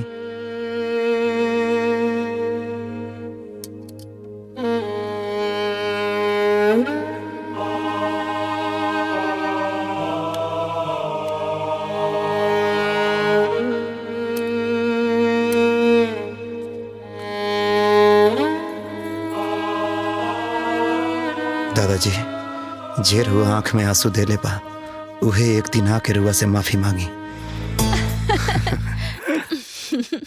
दादाजी, रुआ हमरा के अपन बेटा नहीं नहीं समझी। हम रुआ के कब्बो छोड़ के ना जाए। हाँ दादाजी, पहले तो रउआ हमनी साथे घर ही चली, यहाँ अब हम दोनों मिलके राउर सेवा करब। रउआ एकदम चिंता मत करी और चली चल के खाना खा ली। छड़ी लिया वो। चली। ना ना ना ना ना ना, अब रउआ के छड़ी के का जरूरत बा? काहे से कि राउर छड़ी ते हम बानी। चली। पूजा, आज हम बहुत खुश बानी कहा कि गांव के प्रॉपर्टी के पूरा पैसा मिल गई। अब गांव जाके झंझट भी खत्म हो गई। देखा, ई कुल हमरे दिमाग के कमाल ह, ना तो पूरा प्रॉपर्टी तो हमनी के हाथ से गईले रहे। अरे हाँ भाई, हम तो तुम्हारे दिमाग से चले नहीं। अच्छा ये बतावा, ये पैसा के आप का कइल जाई? अगर हमरा दिमाग से चलबा तो ई सारा पैसा ना 1 महीना में डबल हो जाई। डबल? वो कैसे? थोड़ा इंतजार करा, अब भी कोई आवे वाला बा। अरे मनोज भाई, सलाम वालेकुम। अब्दुल भाई, बैठा बैठा बैठा। अब्दुल देवर जी के हम ही बुलेले बनी। अच्छा, बताई इनका के स्कीम अपन। अरे भौजी, ई गजब के प्लान है। 100 रुपया डाली, 200 रुपया महीना भर के भीतर पाई। 1 महीना में पैसा डबल? अरे भौजी के तो बता दिले बानी, अरे वो के बता देता नहीं। देखा, हमारे स्कीम के नाम है MLM। MLM स्कीम मतलब? एकर नाम बाटे मल्टी लेवल मनी ग्रोथ प्लान। मल्टी लेवल मनी ग्रोथ प्लान? देखी, हम समझ ले बानी, रवो समझ ली। मैं समझे कि कौन बात बा, ऐसे बढ़िया कौन सा प्लान मिली? हम तो कहा तनी देखी 2.5 करोड़ लगाई आ 1 महीना के अंदर 5 करोड़ पाई। हाँ, हम तो कहा तनी कि भैया के भी बता दिया जा, वो फंड लगा दिया। एकदम बुड़बक के हवा का, ये सब केहू के बतावल जाला, केहू के बतावे की जरूरत नहीं है। तो ठीक बा। अब्दुल भाई बतावा कितना लगावे के बा? कितना लगावल चाहता रह? लगभग 2.5 करोड़। तो 2.5 करोड़ लगावो आ 1 महीना के भीतर 5 करोड़ पावा। ठीक बा, तो हम 2.5 करोड़ दे तनी, तू जल्दी से ओकरा के 5 करोड़ बना दे। अरे रे रे रे रे, एम्मा देरी ना, जल्दी से कराई, जल्दी पाई। हैं? ठीक बा अब्दुल भैया, हम तोहरा के पूरा पैसा ट्रांसफर करवा देता नहीं। हाँ, कराई कराई कराई, जल्दी करा। ठीक बा। ए जी, का सोच रहल बानी? ये है कि पता ना अंजलि गांव में कवन हालत में हुई। साँच कहतने जी, जौन हमर बिटिया रानी ना कबो किचन के मुंह ना देखली। वो एजा गाँव में सुबह शाम खाना बनावतिया, कपड़ा लत्ता धोवतिया, झाड़ू पोछा करतिया, पता नहीं कैसे करती हुई। जेकर खातिर बंटवारा भइल और एहिजा हम जिंदगी भर से कमा रहल बानी, अब उहे साथ नहीं खे, तब का करब? अब ई कमाई के, ई धन दौलत के, ई रुपया पैसा के। रौरे चिंता जन करी, जान तनी हमरा का लागता। हमरा ई लागता ना कहीं ससुर जी ओकरा के जादू टोना कुछ करा के ओकर बुधिया हर त नहीं लेले बानी। पता ना भगवान हमके कवन पाप के सजा दे रहल बाड़े।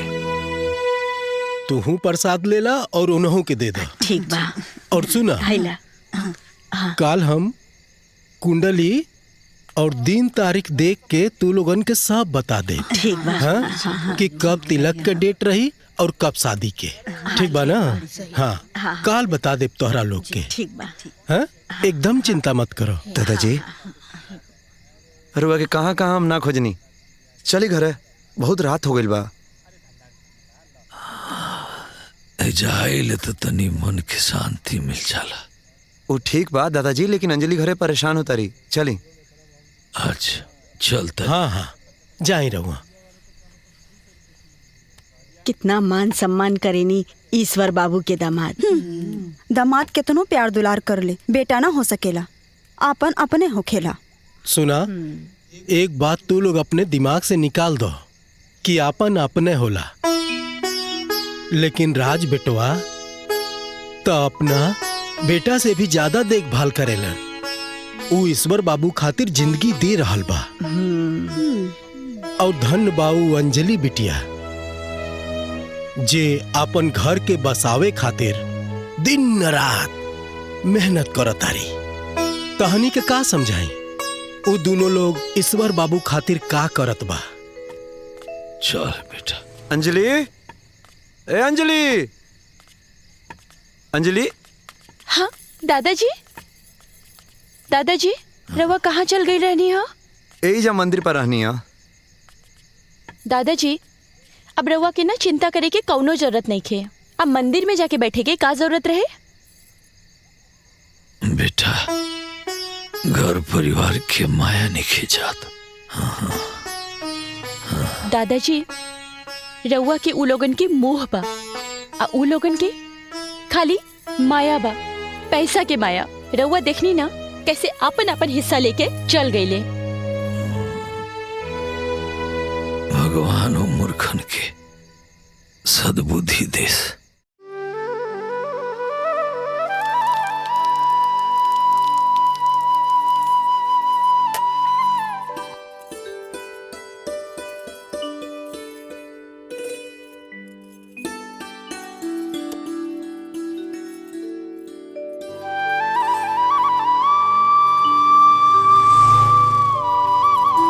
दादाजी,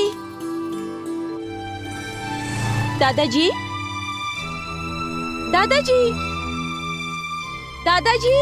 अंजलि, हाँ का भइल? देखी ना, दादाजी तो कहीं नहीं खिलौकत। मंदिर पर गई होके हम। मंदिर पर? लेकिन दादाजी हमार आरती लिए बिना तो कहीं ना जालन। तब कहाँ गई होके हम? हमरा के नहीं पता। चली। दादाजी की का भइल?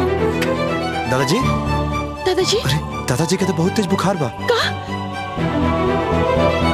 मनोज, विनोद, मनोज, हे विनोद, मनोज, हे विनोद,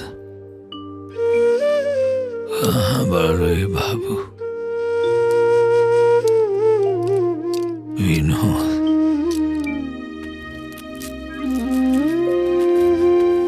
मनोज, विनोद। सुनो, दादाजी को टाइम से दवा दे देना। जी सर। डॉक्टर साहब, अब दादाजी के कैसन तबीयत बा? दवा तो दे देलो बानी, लेकिन तहार दादाजी सदमा में बारे। तहार नाम विनोद है का? ना ना, हमार नाम राज है। विनोद हमारे पापा के नाम है। का भइल डॉक्टर साहब? अरे वो जब से एडमिट बारे तब से विनोद विनोद मनोज मनोज बोल रहल बारे। ये दोनों हमरा ससुर जी लोग के नाम है। तो वो लोग कहाँ रहेला? हमार पापा पटना रहेलन, हमार चाचा जी लखनऊ रहेलन। तो संभव होके ना तो वो लोग के बुला लो। अगर वो लोग आ जाए लोग तो उनका के देख के इनका तबीयत में सुधार हो सकेला। ठीक बा, चलिए।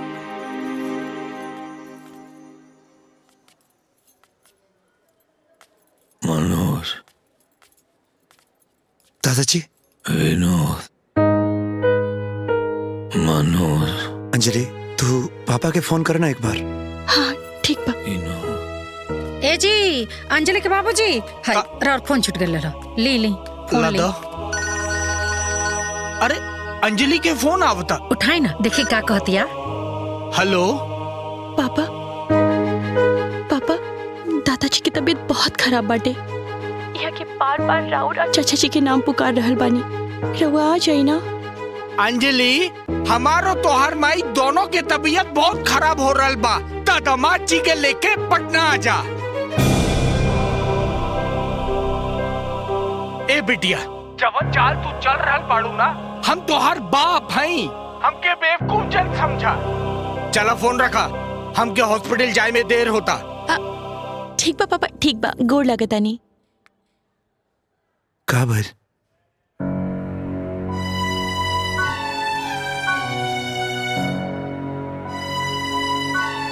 चाचा जी के फोन लगावा। हाँ।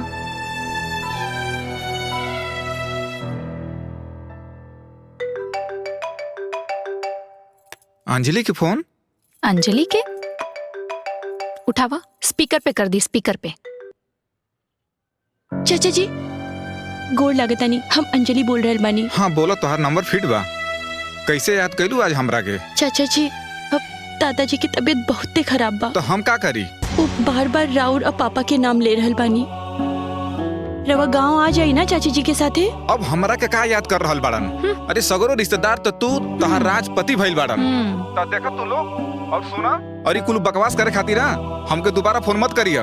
चाहे केहू जी चाहे केहू मरी, हमरा के कोनो केहू से मतलब नहीं खे। जी चाचा जी, गोड़ लागतानी। का कहला लो बिटिया? दादाजी, वो पापा चाचा जी ना बहुत व्यस्त बाड़न। वो कहल हलो कि फटाफट अपन काम निपटा के जल्दी से रउआ से मिले आ जाई। हाँ दादाजी। हाँ हमनी बानी ना, हम अंजलि आपके सेवा में दादाजी। एक बार तारा चाचा के कपार में घाव लगी रहे, उनका खातिर हम पूरा शहर के अस्पताल छान मरले रहनी, और आज हम बेड पर बानी तो वो लोग के फुर्सत देने के।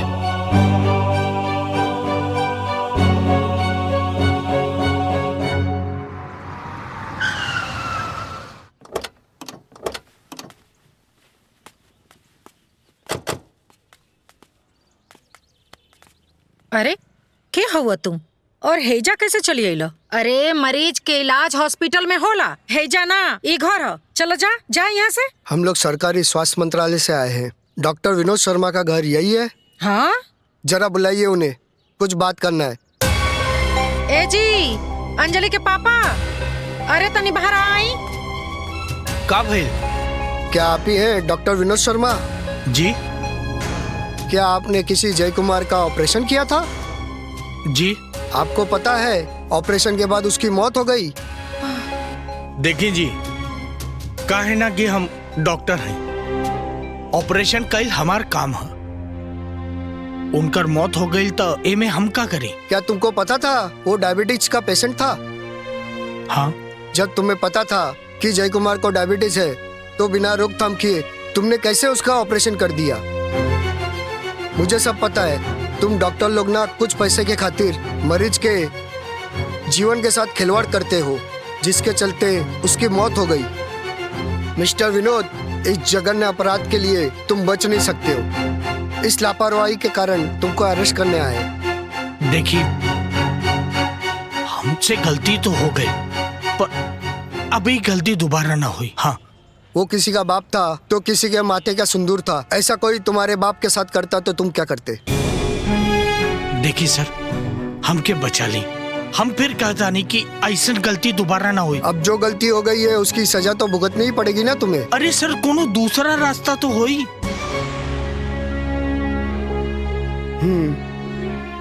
एक रास्ता है। का? जय कुमार तो मर गया, लेकिन वो अपने पीछे लाचार पत्नी और अपने बच्चे को छोड़ गया है। तुम उसे वापस तो नहीं ला सकते हो, लेकिन कुछ आर्थिक सहायता करके इस घोर पाप से बच सकते हो। तो बोली ना, हम क्या करें सर? ये लो जय कुमार के परिवार का अकाउंट नंबर। इसमें 2.5 करोड़ रुपया ट्रांसफर करके जेल जाने और बदनाम होने से बच जाओगे तुम। मैं सरकार से गुजारिश करूंगा कि तुम जेल ना जा सको। ठीक सर। ठीक है, चलते हैं।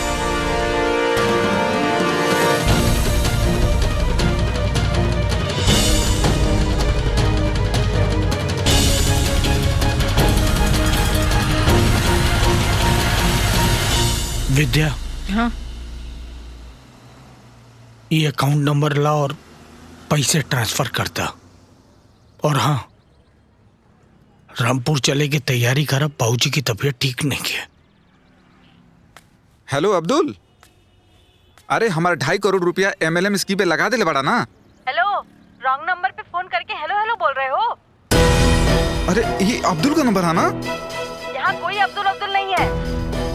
तू MLM स्कीम से बोल रहल बाड़ू ना, जो 1 महीना में पैसा डबल हो जाला? सुनो, ये तांडा पुलिस स्टेशन का नंबर है। ज्यादा बकवास किया ना तो जेल में डलवा दूंगी। चल फोन रख। हाँ? का हो गई? पूजा, ये अब्दुल का नंबर नहीं है का? अरे अपन कौन और साथी के फोन लगावा? लगाओ तनी। राहुल। हाँ हेलो। ये अब्दुल कहाँ बड़े राहुल? वो तो अपने पापा के लेके मुंबई गइल बा। ओकर पापा बीमार बड़े, उनके दवा करावे।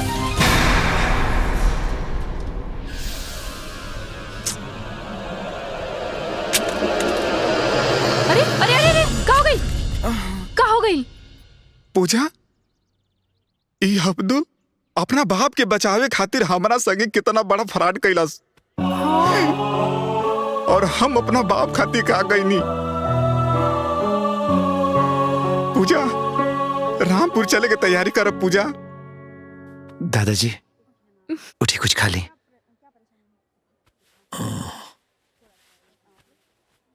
आराम से।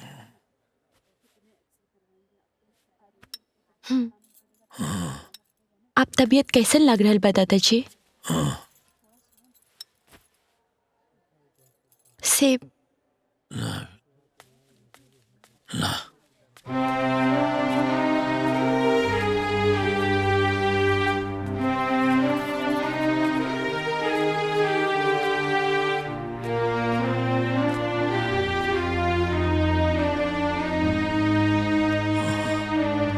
बाबूजी, हमनी के गलती माफी के लायक तो नहीं थे, लेकिन हमनी के माफ कर दी।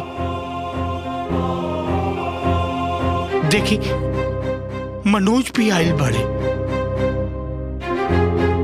बाबूजी, हमके माफ कर दी बाबूजी। हम रउआ संगे बहुत बड़ा पाप कैले बानी। बहु लोग कहाँ बा? हाँ, अंजलि मम्मी और चाची के लेके आवा। जी। आराम से।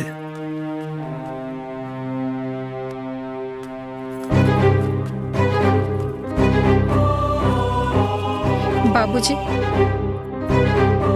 बाबूजी, हमने से बहुत बड़हन गलती हो गई बा। हमने के माफ कर दी, माफ कर दी बाबूजी। बाबूजी अब बस रउआ जल्दी से ठीक हो जाई। हमनी के वादा करत तनी जा कि आज के बाद हमनी के रउआ के कब्बो अकेले ना छोड़ब जा।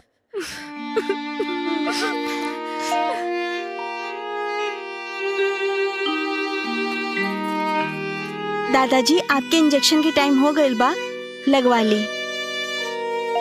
अभी कर जरूरत नहीं के। हमार पूरा परिवार हमरा वापस मिल गइल बा। अब हम ठीक हो गइल बानी। ले जा। ठीक बा। दादाजी। बाबूजी, हमार बिटिया हमके जिंदगी के असली पाठ पढ़ा दिलस।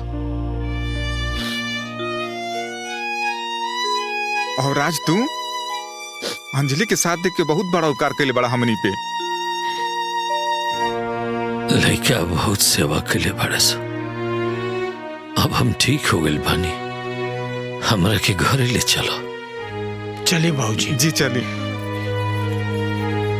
चलिए। आई आई। संभाल चलिए बाबूजी, चलिए।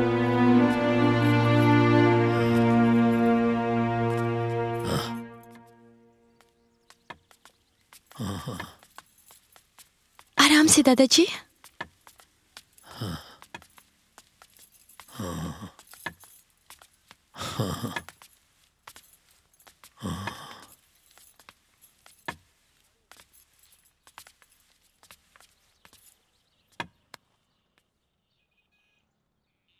देखा तारू, आज तार पूरा परिवार एक हो गए। आज हम बहुत खुश बानी। अब हम खुशी खुशी तारा लगे आ जाए। बाबूजी, ऐसा ना कहीं। अब हम रउआ के कब्बो अकेला ना छोड़ब। हाँ जी बाबूजी, हमने के सब जने मिल के ना राउर बहुते सेवा करब जा।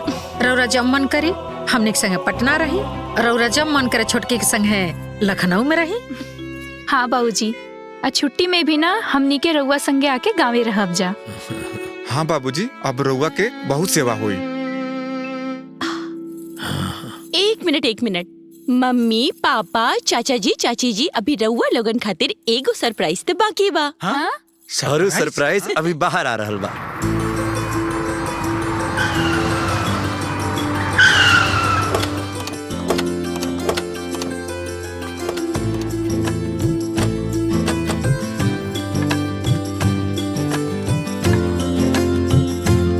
बाबूजी प्रणाम। प्रणाम पापा। अरे खुश रहा बेटा। प्रणाम मम्मी। खुश रहा खुश रहा। कैसन लागल हमार सरप्राइज? बढ़िया, बहुत बढ़िया। अब्दुल तू? सर आप? हाँ, हम कोई स्वास्थ्य मंत्रालय के अधिकारी नहीं थी। ये तो हम वासुदेव चाचा के साथी है। ये सब प्लान राज के रहे तू सब लोगन के सबक सिखावे खातिर। और वो हमार पैसा? अरे पापा अगर सारा पैसा गांव में यही जाने को अस्पताल बनावे में लागी। अच्छा। अरे अब्दुल तू तो मुंबई चल के रहा ना? अरे काहे के मुंबई? अरे MLM ऊ कंपनी झूठा रहल। और हमार पैसा? राउर पैसा वही हॉस्पिटल के सारा इक्विपमेंट्स खरीदे खातिर भेजा गइल बा। अरे वाह, ये तो बहुत बढ़िया बात बा। अब हमनी के मिलजुल के एक साथे रहल जाई और हम भैया जी मिल के एक साथे काम कइल जाई। का भैया? हाँ। हमार बिटिया आज इतना बढ़न हो गई बिया कि आज अपने दादा के छड़ी बन गई और अपने प्यार और पुनीत संस्कार से हमने के शिक्षा भी दे दहलत। हाँ बाबूजी, अंजलि हम सबके सिखा दिली कि बड़ के सेवा कैला में ही हम सबके भलाई बा। आज हमारा अंजलि बिटिया हमरा उजड़ल परिवार के बसा देली। मम्मी पापा, चाचा चाची, अगर भूल से भी हमरा से कोनो गलती भइल होखे तो हमरा के अपन छोटी बेटी समझ के माफ कर दिया। अब हम अपन ससुराल में जाके अपन जिंदगी के शुरुआत करब। हमनी के साथ ही न रहबू बिटिया? दादाजी, ई ते हमार घर बाही, लेकिन अब राउर पोती अपन ससुराल जाके एगो बहू होखे के फर्ज निभाई। बाबूजी, अरे राउर लक्ष्मी थे राउर घर सजा देलस। अब हमरो घर सजावे के आदेश करी। आप विदाई कर दी हमरा बहू के।